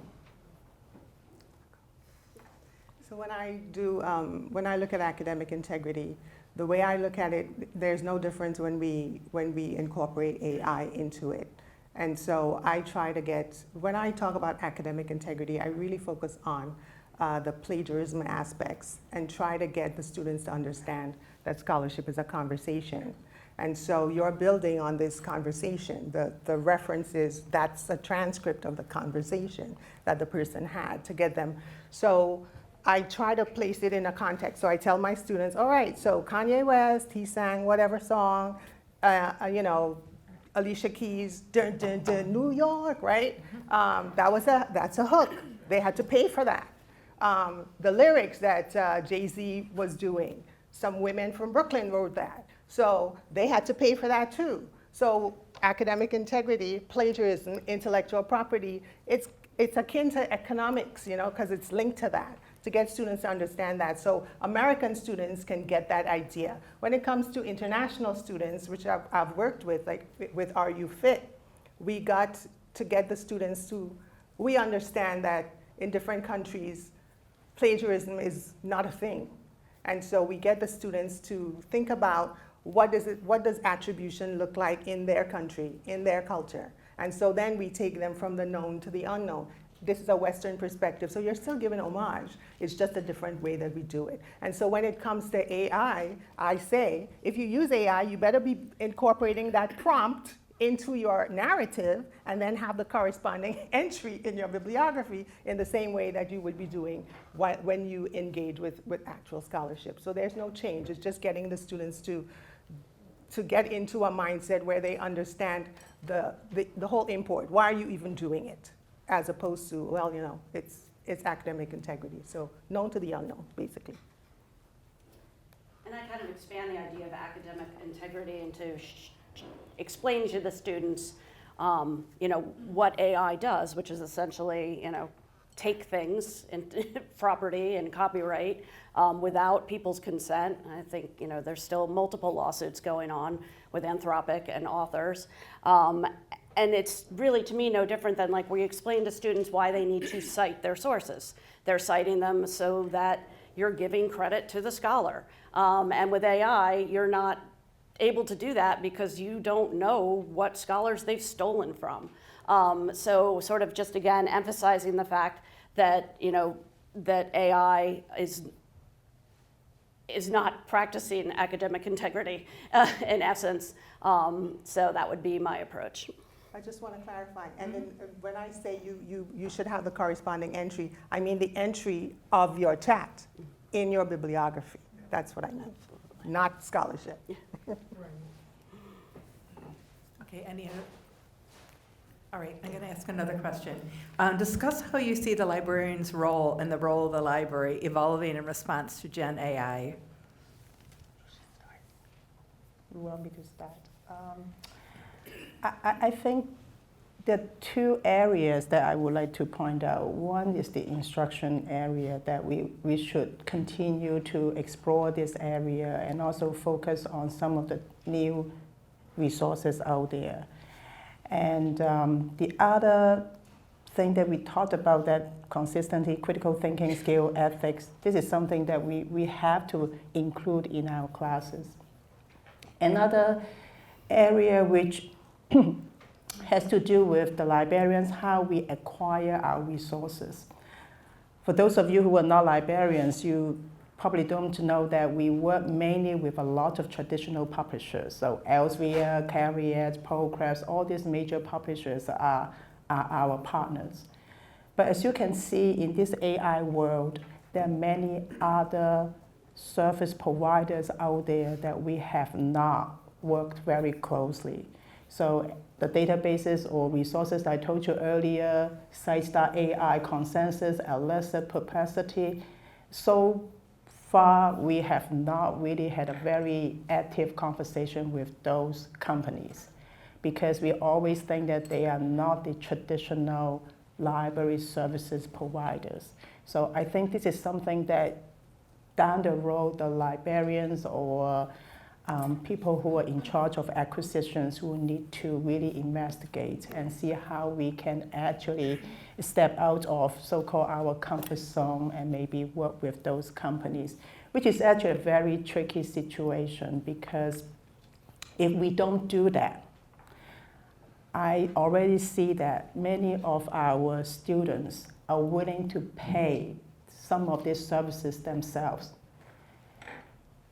The generation that we are having right now is what we call subscription generation. They are very willing to pay that $20 for ChatGPT paid version. They are very willing to pay for Netflix, Spotify, Amazon Prime. They are that generation that they would just pay. So if the libraries or those of us who are in charge of all this information decided not to participate, they will find a way to bypass us. In that case, we will lose the platform to discuss all these important topics such as ethics, such as using AI responsibly. So I think this is something that eventually, we have to take a closer look at the role of the librarians. I guess I would add Mei-Ling, you raise an interesting question about collections, and I know that that's looming for many of us, just because it's, already we're facing difficult decisions about books, and it could be said today, why would you read a book when AI can summarize it for you? And eventually it will become, why subscribe to a database when AI can tell you what's in it? So yeah, this is a very existential conversation for libraries. My preliminary thoughts were more centered on instruction, and I would just like to add, what I see as the librarian's role is that, the classroom is one of the few places that we have left where we can explore and verbalize tentative thoughts, where we can attend to different interpretive frameworks, where we can dwell in uncertainty and delay resolution. And I'm thinking increasingly about how to model the research process as being less about information retrieval or task completion and more about sense-making, intellectual and attentive capacity building, and developing patience for and comfort with uncertainty. I'm borrowing the ideas of Sylvie Delacroix when I say that I'd like to consciously create and maintain transitional conversational spaces in which we, students included, engage productively with different perspectives and frameworks for thinking things through.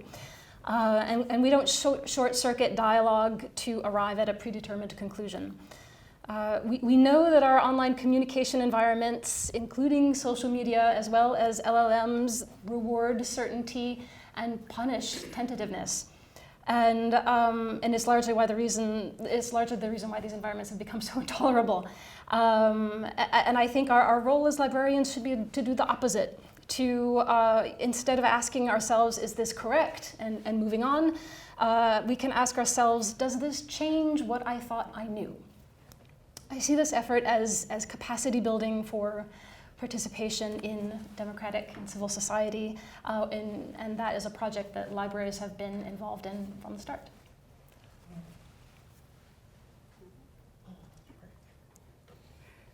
So I'm into the education piece of it, instructional design librarian.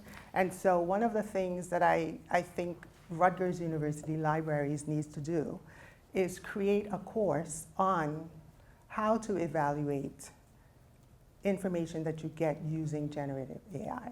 And that course should be open to all students, and it should be aligned with a digital badge so that students can then say, I know how to evaluate, I can have this on my LinkedIn profile, for example.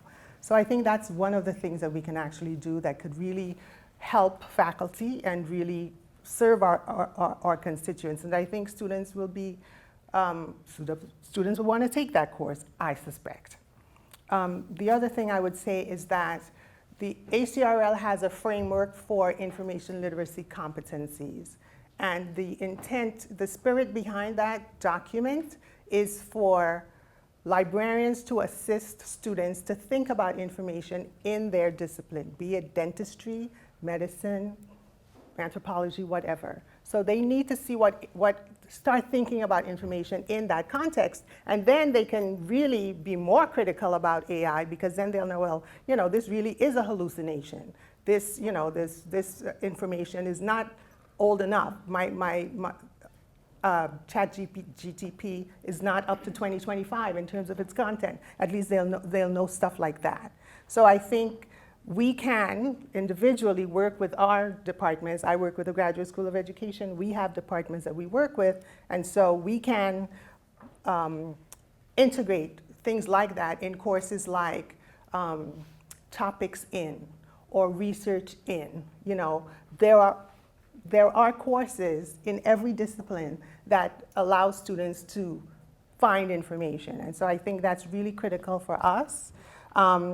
There's one thing that I think can be brought out that all librarians need to be cognizant of, because ACRL says that we should encourage students to understand how and why some individuals or groups of individuals may be underrepresented or systematically marginalized with the systems that produce and disseminate information. And that would include generative AI. So then we get students thinking, I'm in this culture, I'm a subscription generation person, but my metacognition, why am I doing what I'm doing? What is my confirmation bias? How am I responding to, is it like dopamine when I get this particular thing from ChatGPT? Is it a relationship? Things of this nature, I think librarians can really help with. And the last thing I'll say is that we need to stay abreast of emerging trends, which we're very good at. I think that's a good reputation that libraries have.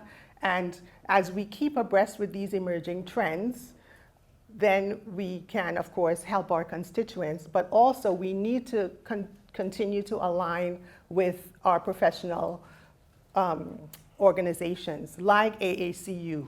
They talk about information literacy value rubric, critical literacy value rubric. So for AACU, all of American colleges and universities. So as long as we stay aligned with those and make changes, and we work with faculty and departments that serve special populations, like internationals, like veterans, like previously incarcerated students, EOF, et cetera, if we work strategically like that, I think we'll be really in a good place to partner and we'll be more visible. And things like this will continue to be well attended like it was today.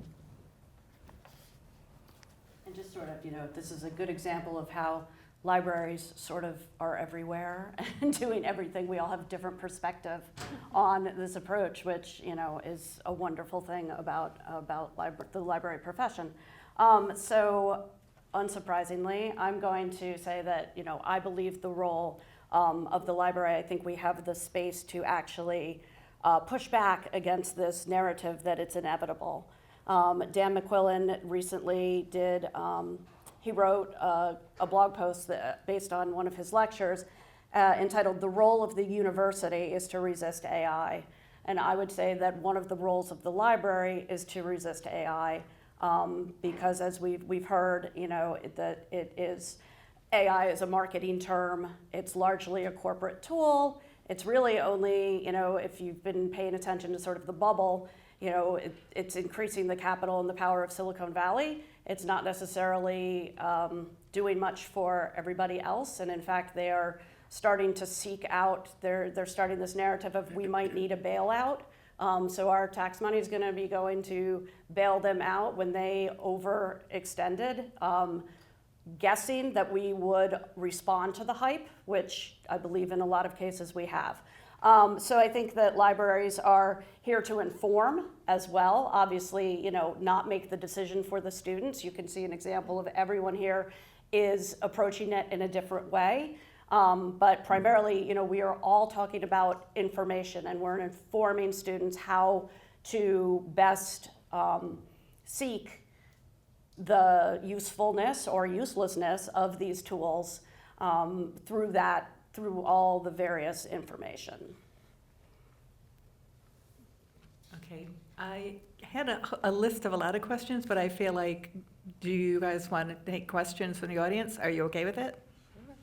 All right, I'm going to get my person to help me with the other microphone. I'll be right back. I had a question about the AI tools that are now being integrated into databases. So I have to admit I have not played with them. What are the positives of them? Okay, so we can interpret the presence of these tools as, I guess, a corporate maneuver, but what can we get out of them?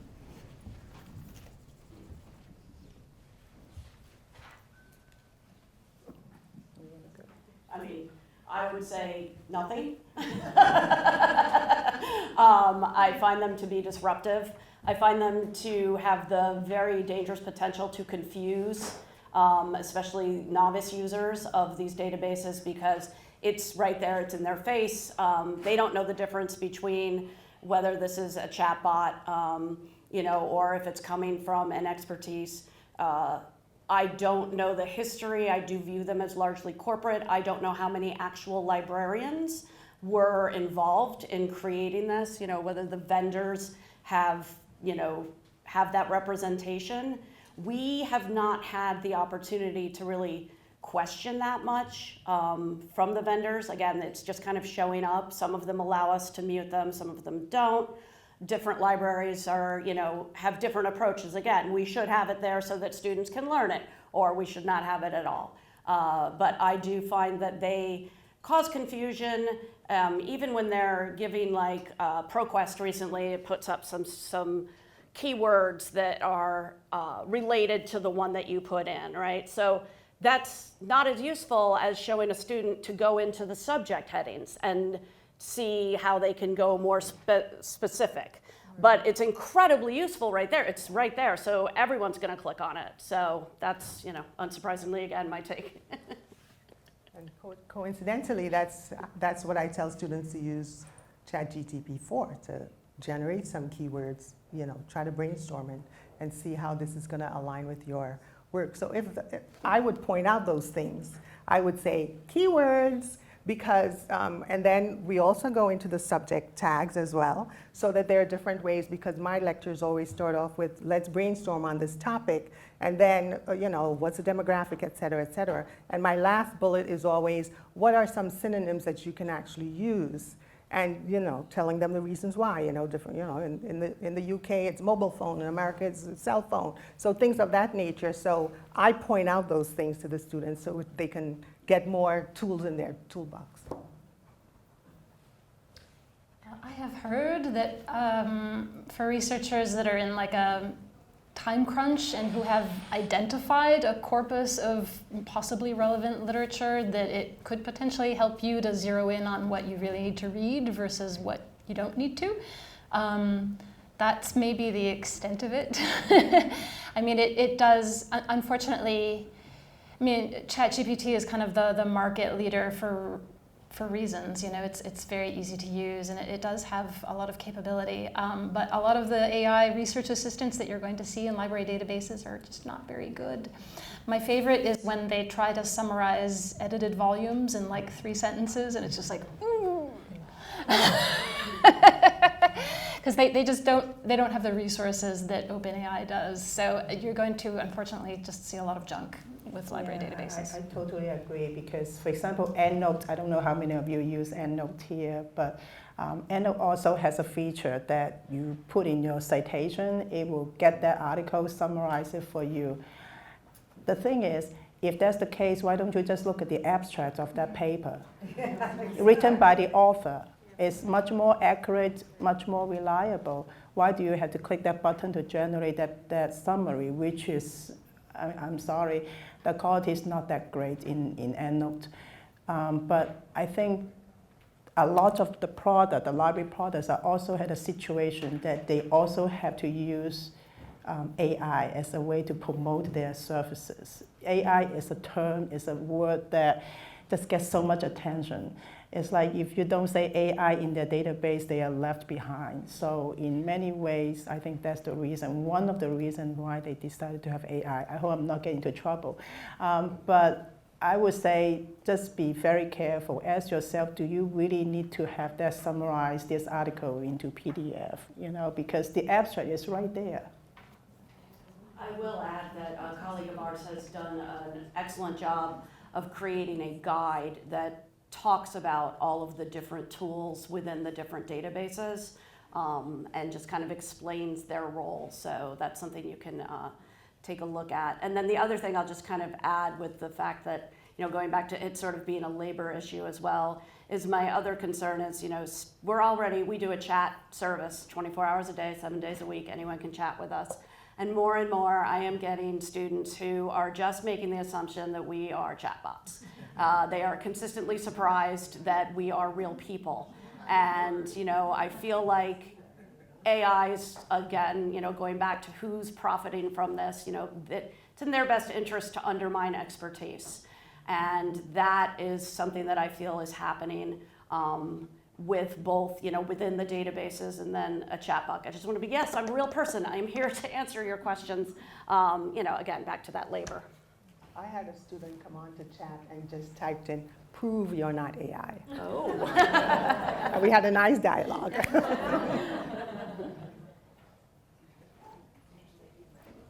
Lady in red, I love that. Google colors, I suppose.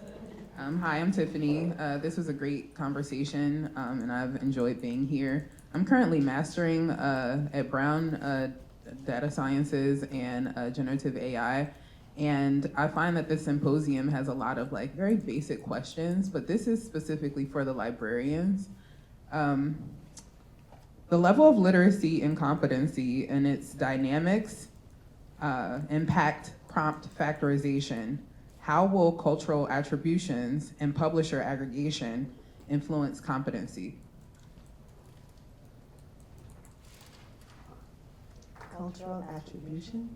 Cultural attribution. So like there are a lot of biases inside of these systems, these language models, right? I've done the research myself. I've played with the prompts and all of the above from the beginnings to now, and I'm still getting a lot of the same answers. So how will publisher aggregation help to impact competency overall? Because we know that there's a literacy crisis.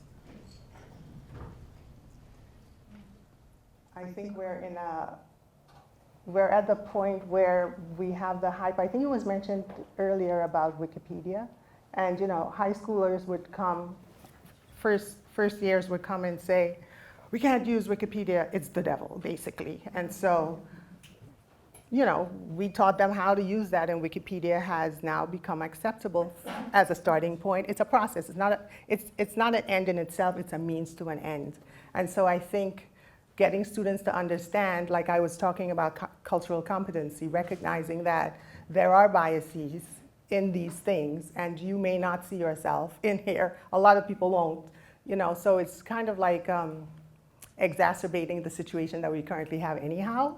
But I think helping students to understand that and going back to that metacognition, what don't you know? And this is in concert with other things, like saying you need to use a private browser, so that you don't get the same results, so that they're not tracking you. The information you get is not personalized. So it's a lot of different prongs, many-pronged approaches that students need to meet. They're going to meet the librarians teaching one thing, they're going to meet the faculty doing another thing, and hopefully we get to the point where they see what's lacking, and then they find different types of resources. They use databases, they use Google Scholar, they use the library interface, they use their common sense, they recognize that they have confirmation bias. I think it's just a collective right now. That's all I could say about that. I totally agree, because I think helping the students understand the limits, the bias is extremely important.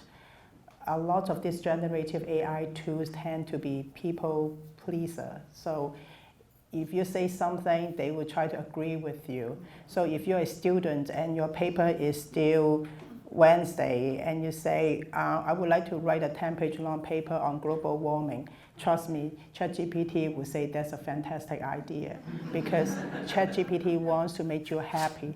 So in a way, it may be funny in this regard, but it could be dangerous if somebody says, should I kill myself? ChatGPT can also be that dangerous. So I think this is every one of us responsibility when you are teaching, whether you are going to talk about AI all the time or not.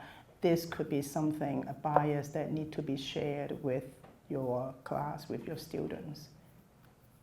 I also think it's really critical, like I had talked about, letting students understand what's systemic in the information that's already there, be it scholarly or not, so that they get that understanding. And I think Rutgers is a great place for students to be getting that. They are getting this understanding, but I think the more exposure they get, so us partnering really is a good way, because when students hear something from faculty, they hear something from librarians, it tends to stick. It sounds like, okay, it's a team, and so we're saying the same thing. So as long as we believe that as long as we agree that there are biases in the materials and that it is systemic, then we teach the students how to get around that, like any tool we use.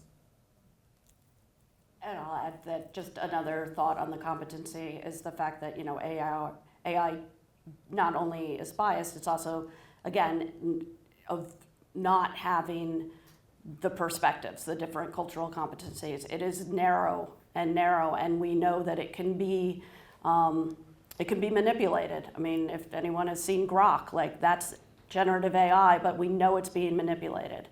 And so just kind of like, again, a worry is that AI narrows everyone's information and their learning.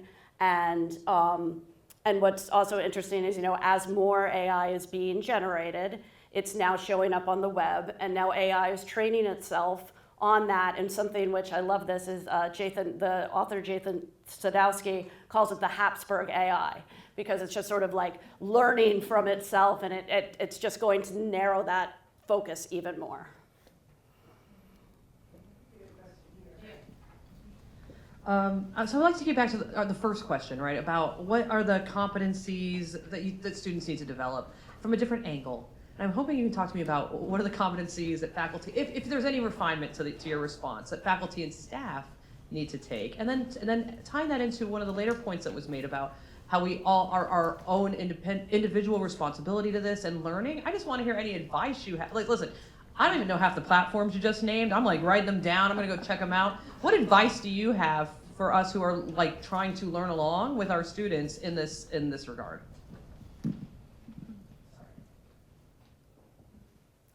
Well, it's a moving target. I was just going to say, don't believe the hype. Yeah, it's a moving target. I'll go. Yeah? Yeah. Go ahead. I'm just trying to sort of synthesize our, some of what we've been discussing in the Q&A. I think the one thing that I'd add is that one of the, I'm just thinking of the strength and weakness conversation about how a strength can be turned into a weakness. So something that my colleague Mei Ling said is that, that chatbots will tell you what you think you want. They will give you what you think you want. They're not capable of introducing a new idea that's related to, but just outside of what you asked. And so this is, I think this is part of the reason why we're, here today, why we're interested in education, and because we want to be trained in new ways of thinking and understanding the world. And it's, for obvious commercial reasons, probably not something that chatbots will ever be able to do, even though technically they probably can. I guess I would introduce that idea as a competency of sorts, but it's kind of just something to be aware of, maybe. Yeah, I think what happens is we all have this AI fatigue.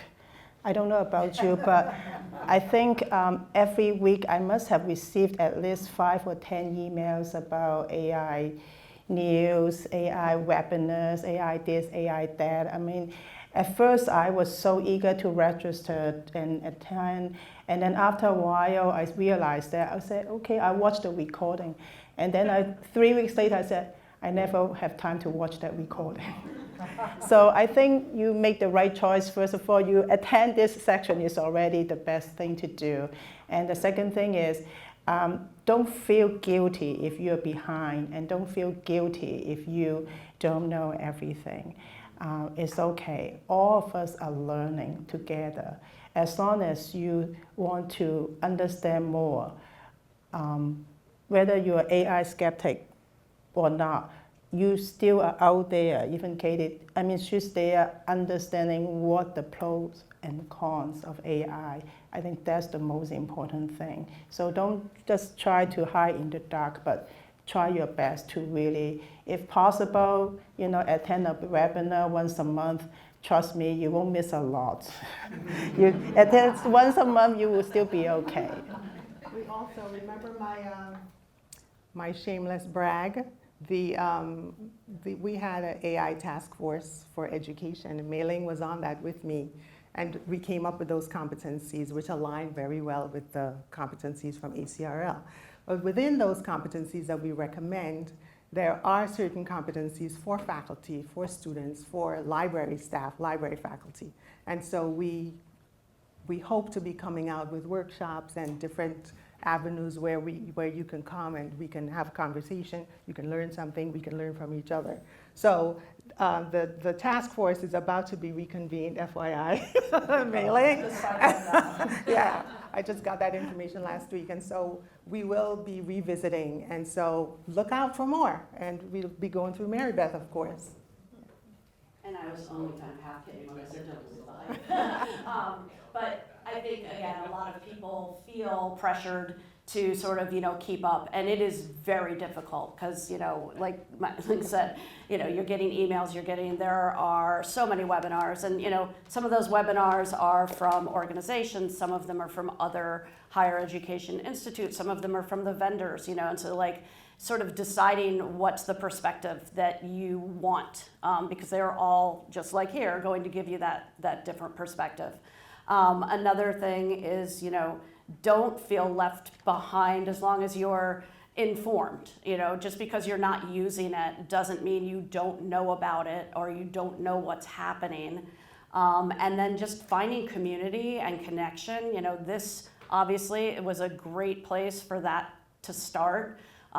We saw examples of what everyone, and so I'm from the Camden campus, so I don't always know entirely, I know what my colleagues are doing most of the time, but I don't know what's happening on this campus, so I learned a lot today as well. So just kind of reaching out to those folks, again, in my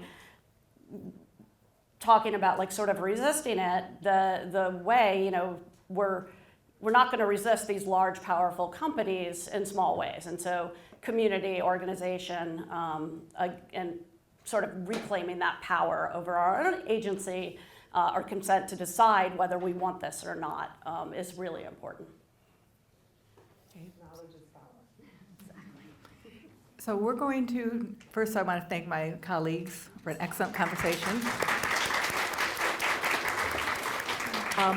We're going to take a short break until 2:45, and I know it's a long day, but if you have the energy, we would like you to come back for an interactive recap and closing remarks. Consuela and I came up with some questions that are meant to maybe spark ideas in your mind, but you don't have to answer them in order. You can, whichever one appeals to you. For example, what did you hear during the course of the conversation that resonated with you? It could be from the presentations or conversations. What was a key takeaway? And what did you learn today that could impact how you teach? So if anyone wants to comment, please go ahead. Well, I'll just say I appreciated hearing the point of view of the subscription generation. I hadn't thought of it in that way, but the monetization of knowledge in this situation is you're paying $20 a month for a knowledge support tool. So anyway, it was kind of interesting to think of that. And then my other experience of using APIs and actually directly paying transactionally for knowledge. So anyway, that was kind of an interesting aspect for me to hear that kind of pop up, and now I'm going to be following that a lot closer. Mike as well. I really enjoyed just meeting people and see how active Rutgers community is in this field, and it was great to see everybody, to hear people's perspective and sharing experiences. So that's always very valuable to me. And in terms of how it could impact my own teaching, besides being a structural designer, I do teach one course, and I appreciate that assignment that somebody shared where you have to write a summary and then correct it and change it. I think I'm going to steal that. Thank you. Anybody else? Anyone from this side of the room? I'll take it. And the speakers, in addition to Rick, the other speakers, feel free to speak up as well, because it's interactive, this is a discussion. We're not stopping anyone. We have somebody up here, and then Consuela. Hello, I'm Jamina. I work with the IMU at Rutgers, so I'm not necessarily on the teaching end, so I work a little bit more on the behavioral health, substance use end, and I found this to be very grounding. Before now, it just felt very intimidating, not really directly something that we use in our department, but there's so much application, and just being on the other end of understanding that it can actually provide, you can guide it And I think that perspective changed my trajectory and how I look at it versus it being something that's just gonna sweep you away. Now I can look at it as something that is structured, something that I can guide, something that I can prompt. Like, it gives me a lot of groundwork to kind of how I can maneuver that, either personally and also just professionally with my children, with my family, with anybody that comes across it. So I got a really, really good, like, structural, grounded perspective, and feeling very, very supported by Rutgers in terms of, like, if I do want to implement it, there's so many panelists and people here that make me feel like, okay, I don't have to start from ground zero. I can just reach out. So thank you. Thank you. Go ahead, Consuela. I actually had 2 key takeaways from today, and both of them actually were from Dr. Goodlad's speech. The first being, you know, probing is studying chat box behavior, right? Well, as librarians, we probe all the time as we are perfecting our search terms, right? And so that's one. And the second was when she said, think of AI as a technology. Because I have exacerbated the definition of AI into this big amorphous thing, but really it is just another technology. Thank you. Rich, you have a comment there? Oh, did you have one too? Okay, we'll do Francesca and then the person on Rich's side. Okay, I would just like to add that I was really pleased to learn about everything that the Institute for Teaching Innovation and Inclusive Pedagogy is doing, just with the events, the micro-credentialing, including the design justice, the traditional and design justice themes. I wasn't fully aware of that before, and I think I'm really looking forward to digging into that a bit more, just because I've of course tried things in the classroom with chatbots, and like our students, I hate being wrong, and in some cases my attempts have fallen flat, and it's just like, ugh. But it's just nice to know that we have this forum in which we can talk about these things and maybe learn how to do things better. Okay, go ahead. So first of all, this was and still is an excellent, kind of forum for all of us, faculty, staff. So thanks for libraries for organizing all the speakers. We have learned a lot. So I think I'm going to focus on the third as a faculty. So the third question. So a lot of us still have in terms of the how to use it or not use it. But I'm for using it. In my syllabus, I encourage students to use it, but for construction in terms of constructive way. But problem is, how do you make sure that they're not actually just relying completely, right? So it is hard. But luckily, I teach a small class, so small classes, so it works out. But it's a lot of extra work, trust me. So I don't know how Ines, I know her, does it for her 115 students, but well, that's I don't know how she does that. So so there's lots of information we learned from this morning. We have presented. So my question to you is that will it be available to those people who registered or who just came? Will it be available through some sort of like repository so we can go ahead and kind of find it? The session is being recorded, and we expect it to be available in about 2 to 3 weeks. What about the slides? Those should be available too. Okay, all right, thank you.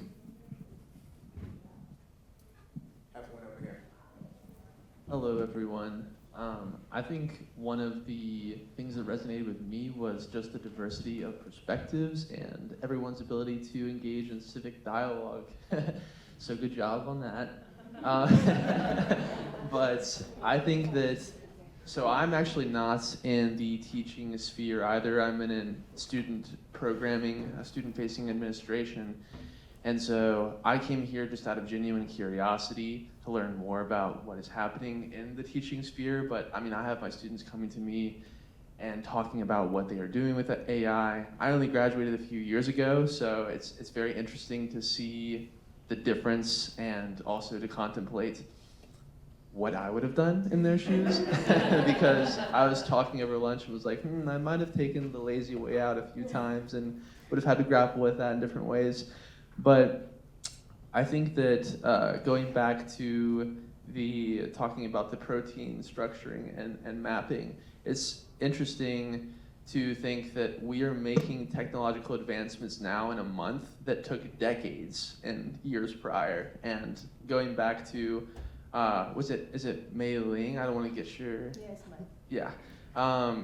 What she said, I mean, I find myself feeling guilty and sometimes for not being fully up to speed on what is happening with AI or technological advancements, but it's impossible when things are moving at that pace to do so, no matter how hard you try to stay updated. So I think that I was reassured in my own inability to do that as much as I try to. But yeah, I'm excited about what is happening, and I'm feeling cautiously optimistic about utilizing these tools and seeing students do the same.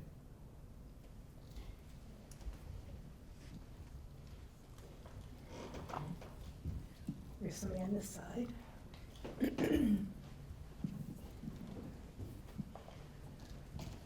Hi, Nilofer Razgani, RBS. Thank you so much to all the speakers for their wonderful talks. I think what resonated with me was the food for thought that we need to rethink our competencies that we're assessing. But something that I've been thinking throughout these sessions is that maybe like a lot of the conversation is around integrity and assessment, but we do have to admit that progress in technology buys us time.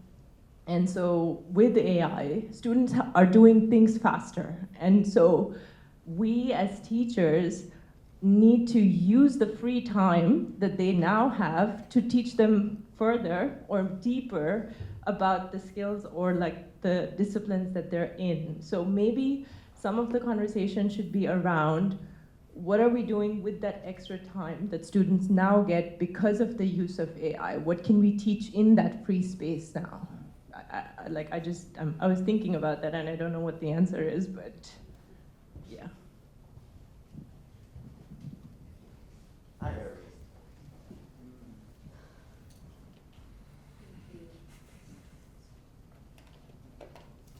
I really like that comment a lot because I think that the time issue is such an interesting one. Now, I happen to know because we chatted that your major is computer science, right? So because generative AI is pretty good at some elementary and not so elementary coding, it is saving you some time. Although there are arguments to be had. I mean, I have no skin in the game, but I have heard software engineers argue about what it means for people to not understand why decisions were made to code a certain way. So I just throw that out there. But I'm originally a Victorianist, and I still teach Victorian literature. And every single Dickens novel is 1,000 pages long. And it's always been an issue that many students, even 10 years ago, had trouble reading an entire Dickens novel, and you had to sort of think of ways to make it interesting. But AI hasn't done a thing to make it faster to read a Dickens novel. It is still exactly the same experience as it was. So I just want to point out that interdisciplinarity is important too. But precisely to what you said, my students will often comment on, like I do a lot of exercises where they'll like compare a lab where they look at the top 5 links on a search engine to something that is said in a synthesis for a chatbot, and they compare it. And a certain number of them will say, well, yeah, I learned more with the first 4 or 5 links, but it took me twice as long, and So one of the things that I've started to do is to talk to my students about like, what do they value doing with their time? Which leads to some really, a lot of them don't actually know, like what, they know that they value their time, but they don't actually know what they value doing with their time the most. So I think these conversations about time are interesting. And I'll just say one last thing, because it was going to be in my slides, but there was no time. Who knows that this will ever happen again? Last May, there were a few articles showing that the least popular majors for people that got hired were in the top 7 was computer science and computer engineering. Computer engineering was actually, don't quote me on this, but I think like maybe number 2 or 3, and computer science was number 7. And finance was another one that did poorly. And the head of BlackRock was saying that they were going out of their way to recruit art history majors because they wanted people who thought differently than others did. So I don't know that it will last. I'm not saying you should rush off and change your major to art history, but I'm only saying that nothing is set in stone, and we really do not know what will guarantee anyone a job at the end of this semester, much less at the end of 4 years or in 10 years. We simply do not know. But what I can say is that incredible knowledge of using AI tools right now is not something that is getting undergraduates a job right away.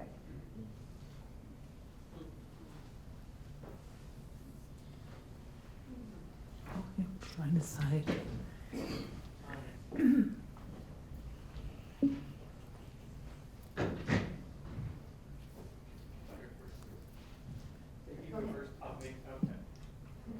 Okay, thanks. Now you can hear me. Okay. Yeah, so this was really a great session. I learned a lot about AI. I'm sort of trying to get up to speed on things. And one comment that came up a couple times that sort of resonated with me is that people in the industry seem to be acting as if AI is going to be better than or sort of displace actual expertise in various fields. You can just look it up with AI. And I think as a university, I think it's important for us to try and impart to students what's useful about AI, but what's useful about actual expertise and how you can bring that. It reminded me of a little experiment that I did recently using ChatGPT. I asked it to summarize a field of literature that I actually know something about. And I looked at the results and I said, not bad, looks pretty good. Some of the references were rock solid. Others were stuff put out by industry groups with an agenda, and you need to look at it with a grain of salt.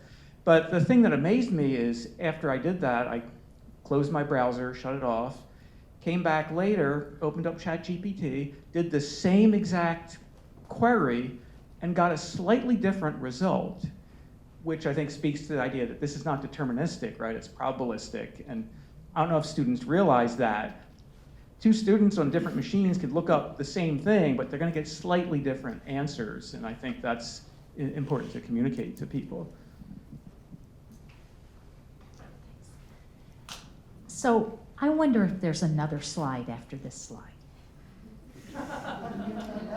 There is. No. Okay, then I'll so I really loved hearing the environmental perspective being brought in by the person from the School of Environmental and Biological Sciences. But I also thought about what wasn't here today, because it was maybe beyond the scope of what the day could contain. But I had to run out during the first part of the lunch and go have a serious conversation, because I'm an administrator in a unit that has a fair number of fully online asynchronous courses, and those are becoming problematic in multiple ways that you might guess. And we're trying to think about whether we want to convert some of those courses to hybrid format, but there are some entire programs built around the online delivery. And then we thought, well, wouldn't it be nice if there was a different class, a different type of class than the types we have now? Online asynchronous, online synchronous, in class, and hybrid. What if there was something that was between online and hybrid that met face-to-face a very limited number of times, or maybe only for a final, and we don't have that structure. So I think there may be room at some point for Rutgers to think about its structures of course delivery. And then the other issue is the AI agent taking the online course for the student, which I don't think any of us think is a good idea, but is causing, in some cases, a lot of instructor time to deal with those. I just want to add that we are planning future programs on this topic, and one of the topics we want to address is ethics in AI.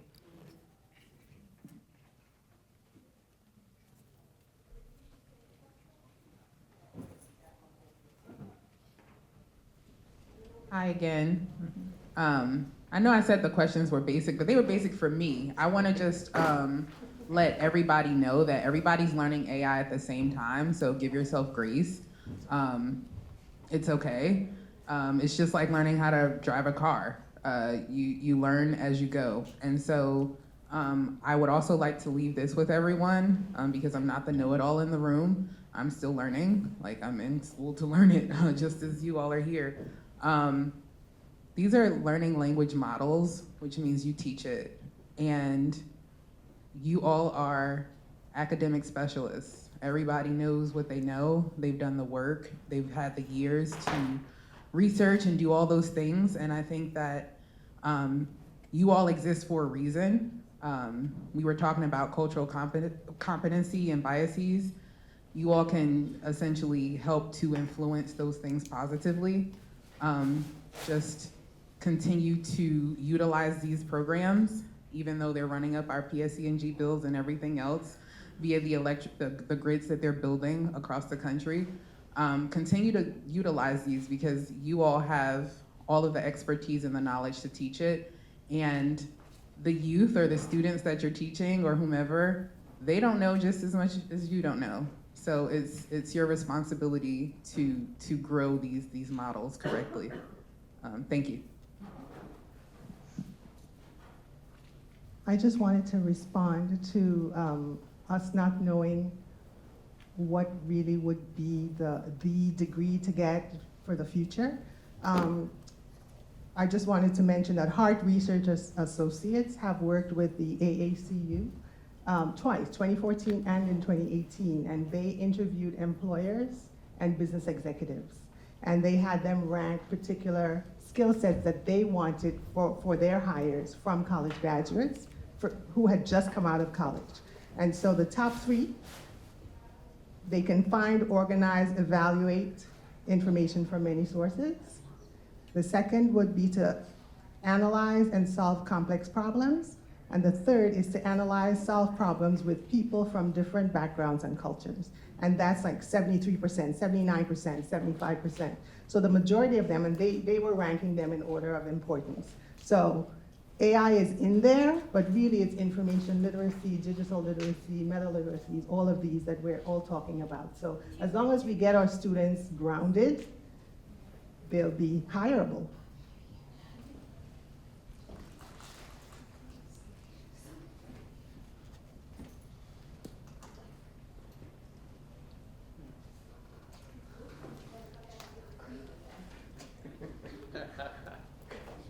Oh, sure, I'll throw a question up there. Yeah. So one of the things is about the learning about learning and the meta information. I just want to share kind of an interesting thing where I was working with kids building Minecraft, and there were all kinds of interesting things with Redstone. So they were programming, and one of them was designing microcontrollers. And so we showed how logic gates worked and all of these things. And he was learning everything really virtually. And the experience was like, wow, you know all this stuff. It's really great. And so he was like, well, I want to learn it with like these. And he dropped a bunch of like logic chips on the table. And we're like, okay, well, let's figure this out. So then we're basically teaching him how to wire things up. And the first thing was like, well, complicated wiring is better than simple and understandable wiring, right? It was this kind of visual like thing in the head. And years later, it's like, oh yeah, I learned to organize, But then, he hadn't yet. And so then we also wired up these circuits that were a lot less complex, but it took a lot of time and there were a lot of errors. And so it was really interesting to see the difference between sort of that virtual learning where it was like conceptually he learned all the things, but when you put it down into the breadboard with all the logic running, there's all these real life things that you bump into. You're like, oh, the connections have to be good. I have to organize my wiring. But it's sort of like, sure, you understood all of the information, but now the other part of the problem is when you're doing the practice. So this is something that I think the students are going to run into, is that they're going to learn all this stuff virtually from us, and then one day on the job, they're going to have to go like, oh yeah, 5 years ago, that's what I was supposed to know. So anyway, I just want to share that.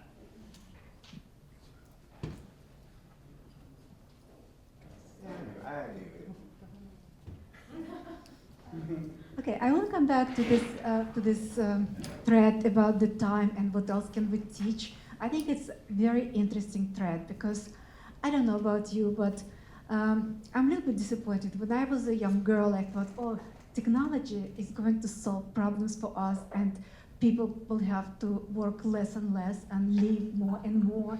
But that's, as I live my life, it never happens. We have more and more technology. It's more and more efficient. Now AI can do so many things, and yet people are exhausted, people are stressed, people are overwhelmed. And I just want to come back to my dream as a little girl.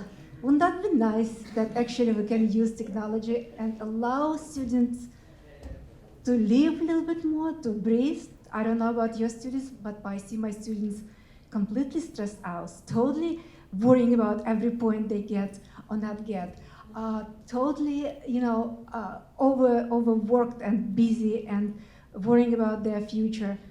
I just hope that we will find a way to utilize the technology and actually make it work for us instead of us keeping chasing it and making everybody else more and more efficient. For what? We're only giving so much time in this life. I think we should, I don't know, love the life, enjoy the life, and allow our students to do the same. Thanks a lot.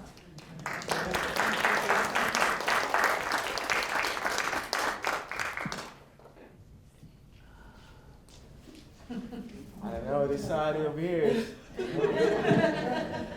I know this is primarily about teaching, but in a moment of teaching, even about like lifestyle, as you're suggesting, because personally I've used it a lot of times. Like I have 10 hours in a day.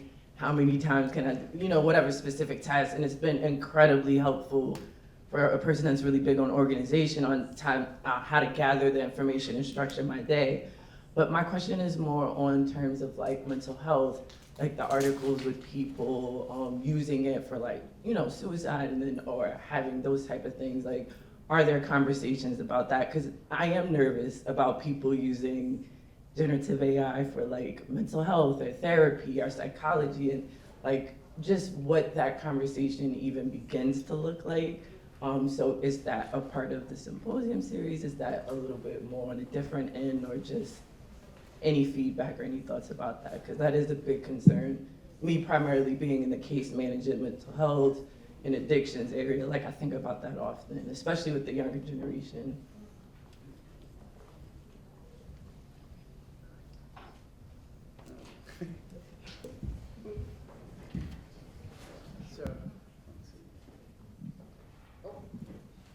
Coming through for this side of the room. Yeah. I'm a social psychologist, so I had to jump in and at least respond to that. So some things that we're seeing, for example, with ChatGPT, it was mentioned earlier that built in our responses now to basically just keep the person coming back and giving them what they want. I know that in 2023, they updated the model to respond to self-harm by saying, don't do that, essentially, and giving positive, like, I understand you're having a hard time right now. And then over time since then, 2024 updates, 2025 updates, they now give more and more resources on directing them to suicide hotlines, et cetera. So there are things that they are building in. Is it perfect? No. Are there some of these AI systems that don't have those things quite figured out yet? Yes, but they're doing better and better with it, and I think it's on us to hold Silicon Valley accountable to those things. And there are lawsuits and other things that are in progress around that piece. The other thing that I'll say about it is that I think that with everything, there's pros and cons. And I think we were talking about competencies earlier, and I think one of the competencies that we should be giving to young people and students and each other right now around this is that understanding that there are built-in mechanisms to keep people coming back to these services, and those can lead to a dependency on them. Some of them are also building in things like, okay, we're gonna, respond to this person in a way that is supportive, but then also make dependency not a part of it and direct them to, this is not a therapist, you should still seek professional support. But while you're searching for that, it's still nice that they are able to respond in a way that is supportive to folks. So that's where the kind of pro and con comes in for me. 2 months ago, my best friend was diagnosed with breast cancer, and she had to wait a week before she could meet with her doctor to get the full understanding of that diagnosis. If she did not go to ChatGPT, I don't even want to know, right? She was not in a good place. She has said to me that she was so skeptical about ChatGPT, did not like it, right? But started just in the middle of the night asking questions to it. And the responses that she got were very informative, gave her a lay of the land of what things may look like, were supportive to her in a time when she could not reach out to a mental health professional or to her doctor to get that information. And I'm grateful to ChatGPT that it was there for her in the middle of the night in that circumstance. And she lives with family and has other people, but sometimes people, they don't want to interrupt other people's lives to ask those questions. So I kind of, I'm like a skeptical optimist in every part of my life. And so I'm that way with this too, where I think that it can be used for good, and then there's also some things that we need to hold it accountable to. Yeah, I'll bring out the other, sometimes the stuff that's happening in Silicon Valley are student projects here at Rutgers. We have the Blaustein School has a Master's of Public Informatics, and there's a really excellent sort of thing where the students sort of brainstorm an idea, get a client, and they work through it. So one of the ideas was health, and this sort of advice and being timely was really important to have, so it matches what that experience. But then it was how they're trying to develop a chatbot that stays in the guardrails. So they're taking very seriously the information, and they actually started with an original paper, and then they implemented a chatbot that had guardrails, and then they tested the guardrails, and they've been working through this project for 2 semesters now. So trying to do this thoughtfully is really hard. Trying to test your stuff to make sure that there's a guideline where if you're in topic, you're doing okay, but if you're outside of it, you have to get a suicide hotline, right? There's just these things that have to be done, and the students have to not forget about it. And so this has been an interesting process of moving through the stages of okay, what kind of capabilities can it have? What should a tool like this do? Should it help you with scheduling? What are the, all suddenly it goes from just an advice bot to a whole planning thing around the situation. And they're okay, well, group focus and try to get back on topic. And so these things are, the students are actually getting these problems and trying to solve them. And then trying to give advice is always well, do your research. You've got to know this stuff because this advice is critical and it's about life or death. So these are, students at Rutgers are working on this. So that's the #1 thing. And then as advisors, you either have to guide the topic or you have to say, you got to do the right, do the research, collect the data, and see where it goes. Because it's still an experiment for students to learn that kind of thing. It is the end of the day, and we want to wrap things up. I'm going to ask my boss, Dr. Consuella Askew, the University Librarian, to make her closing remarks.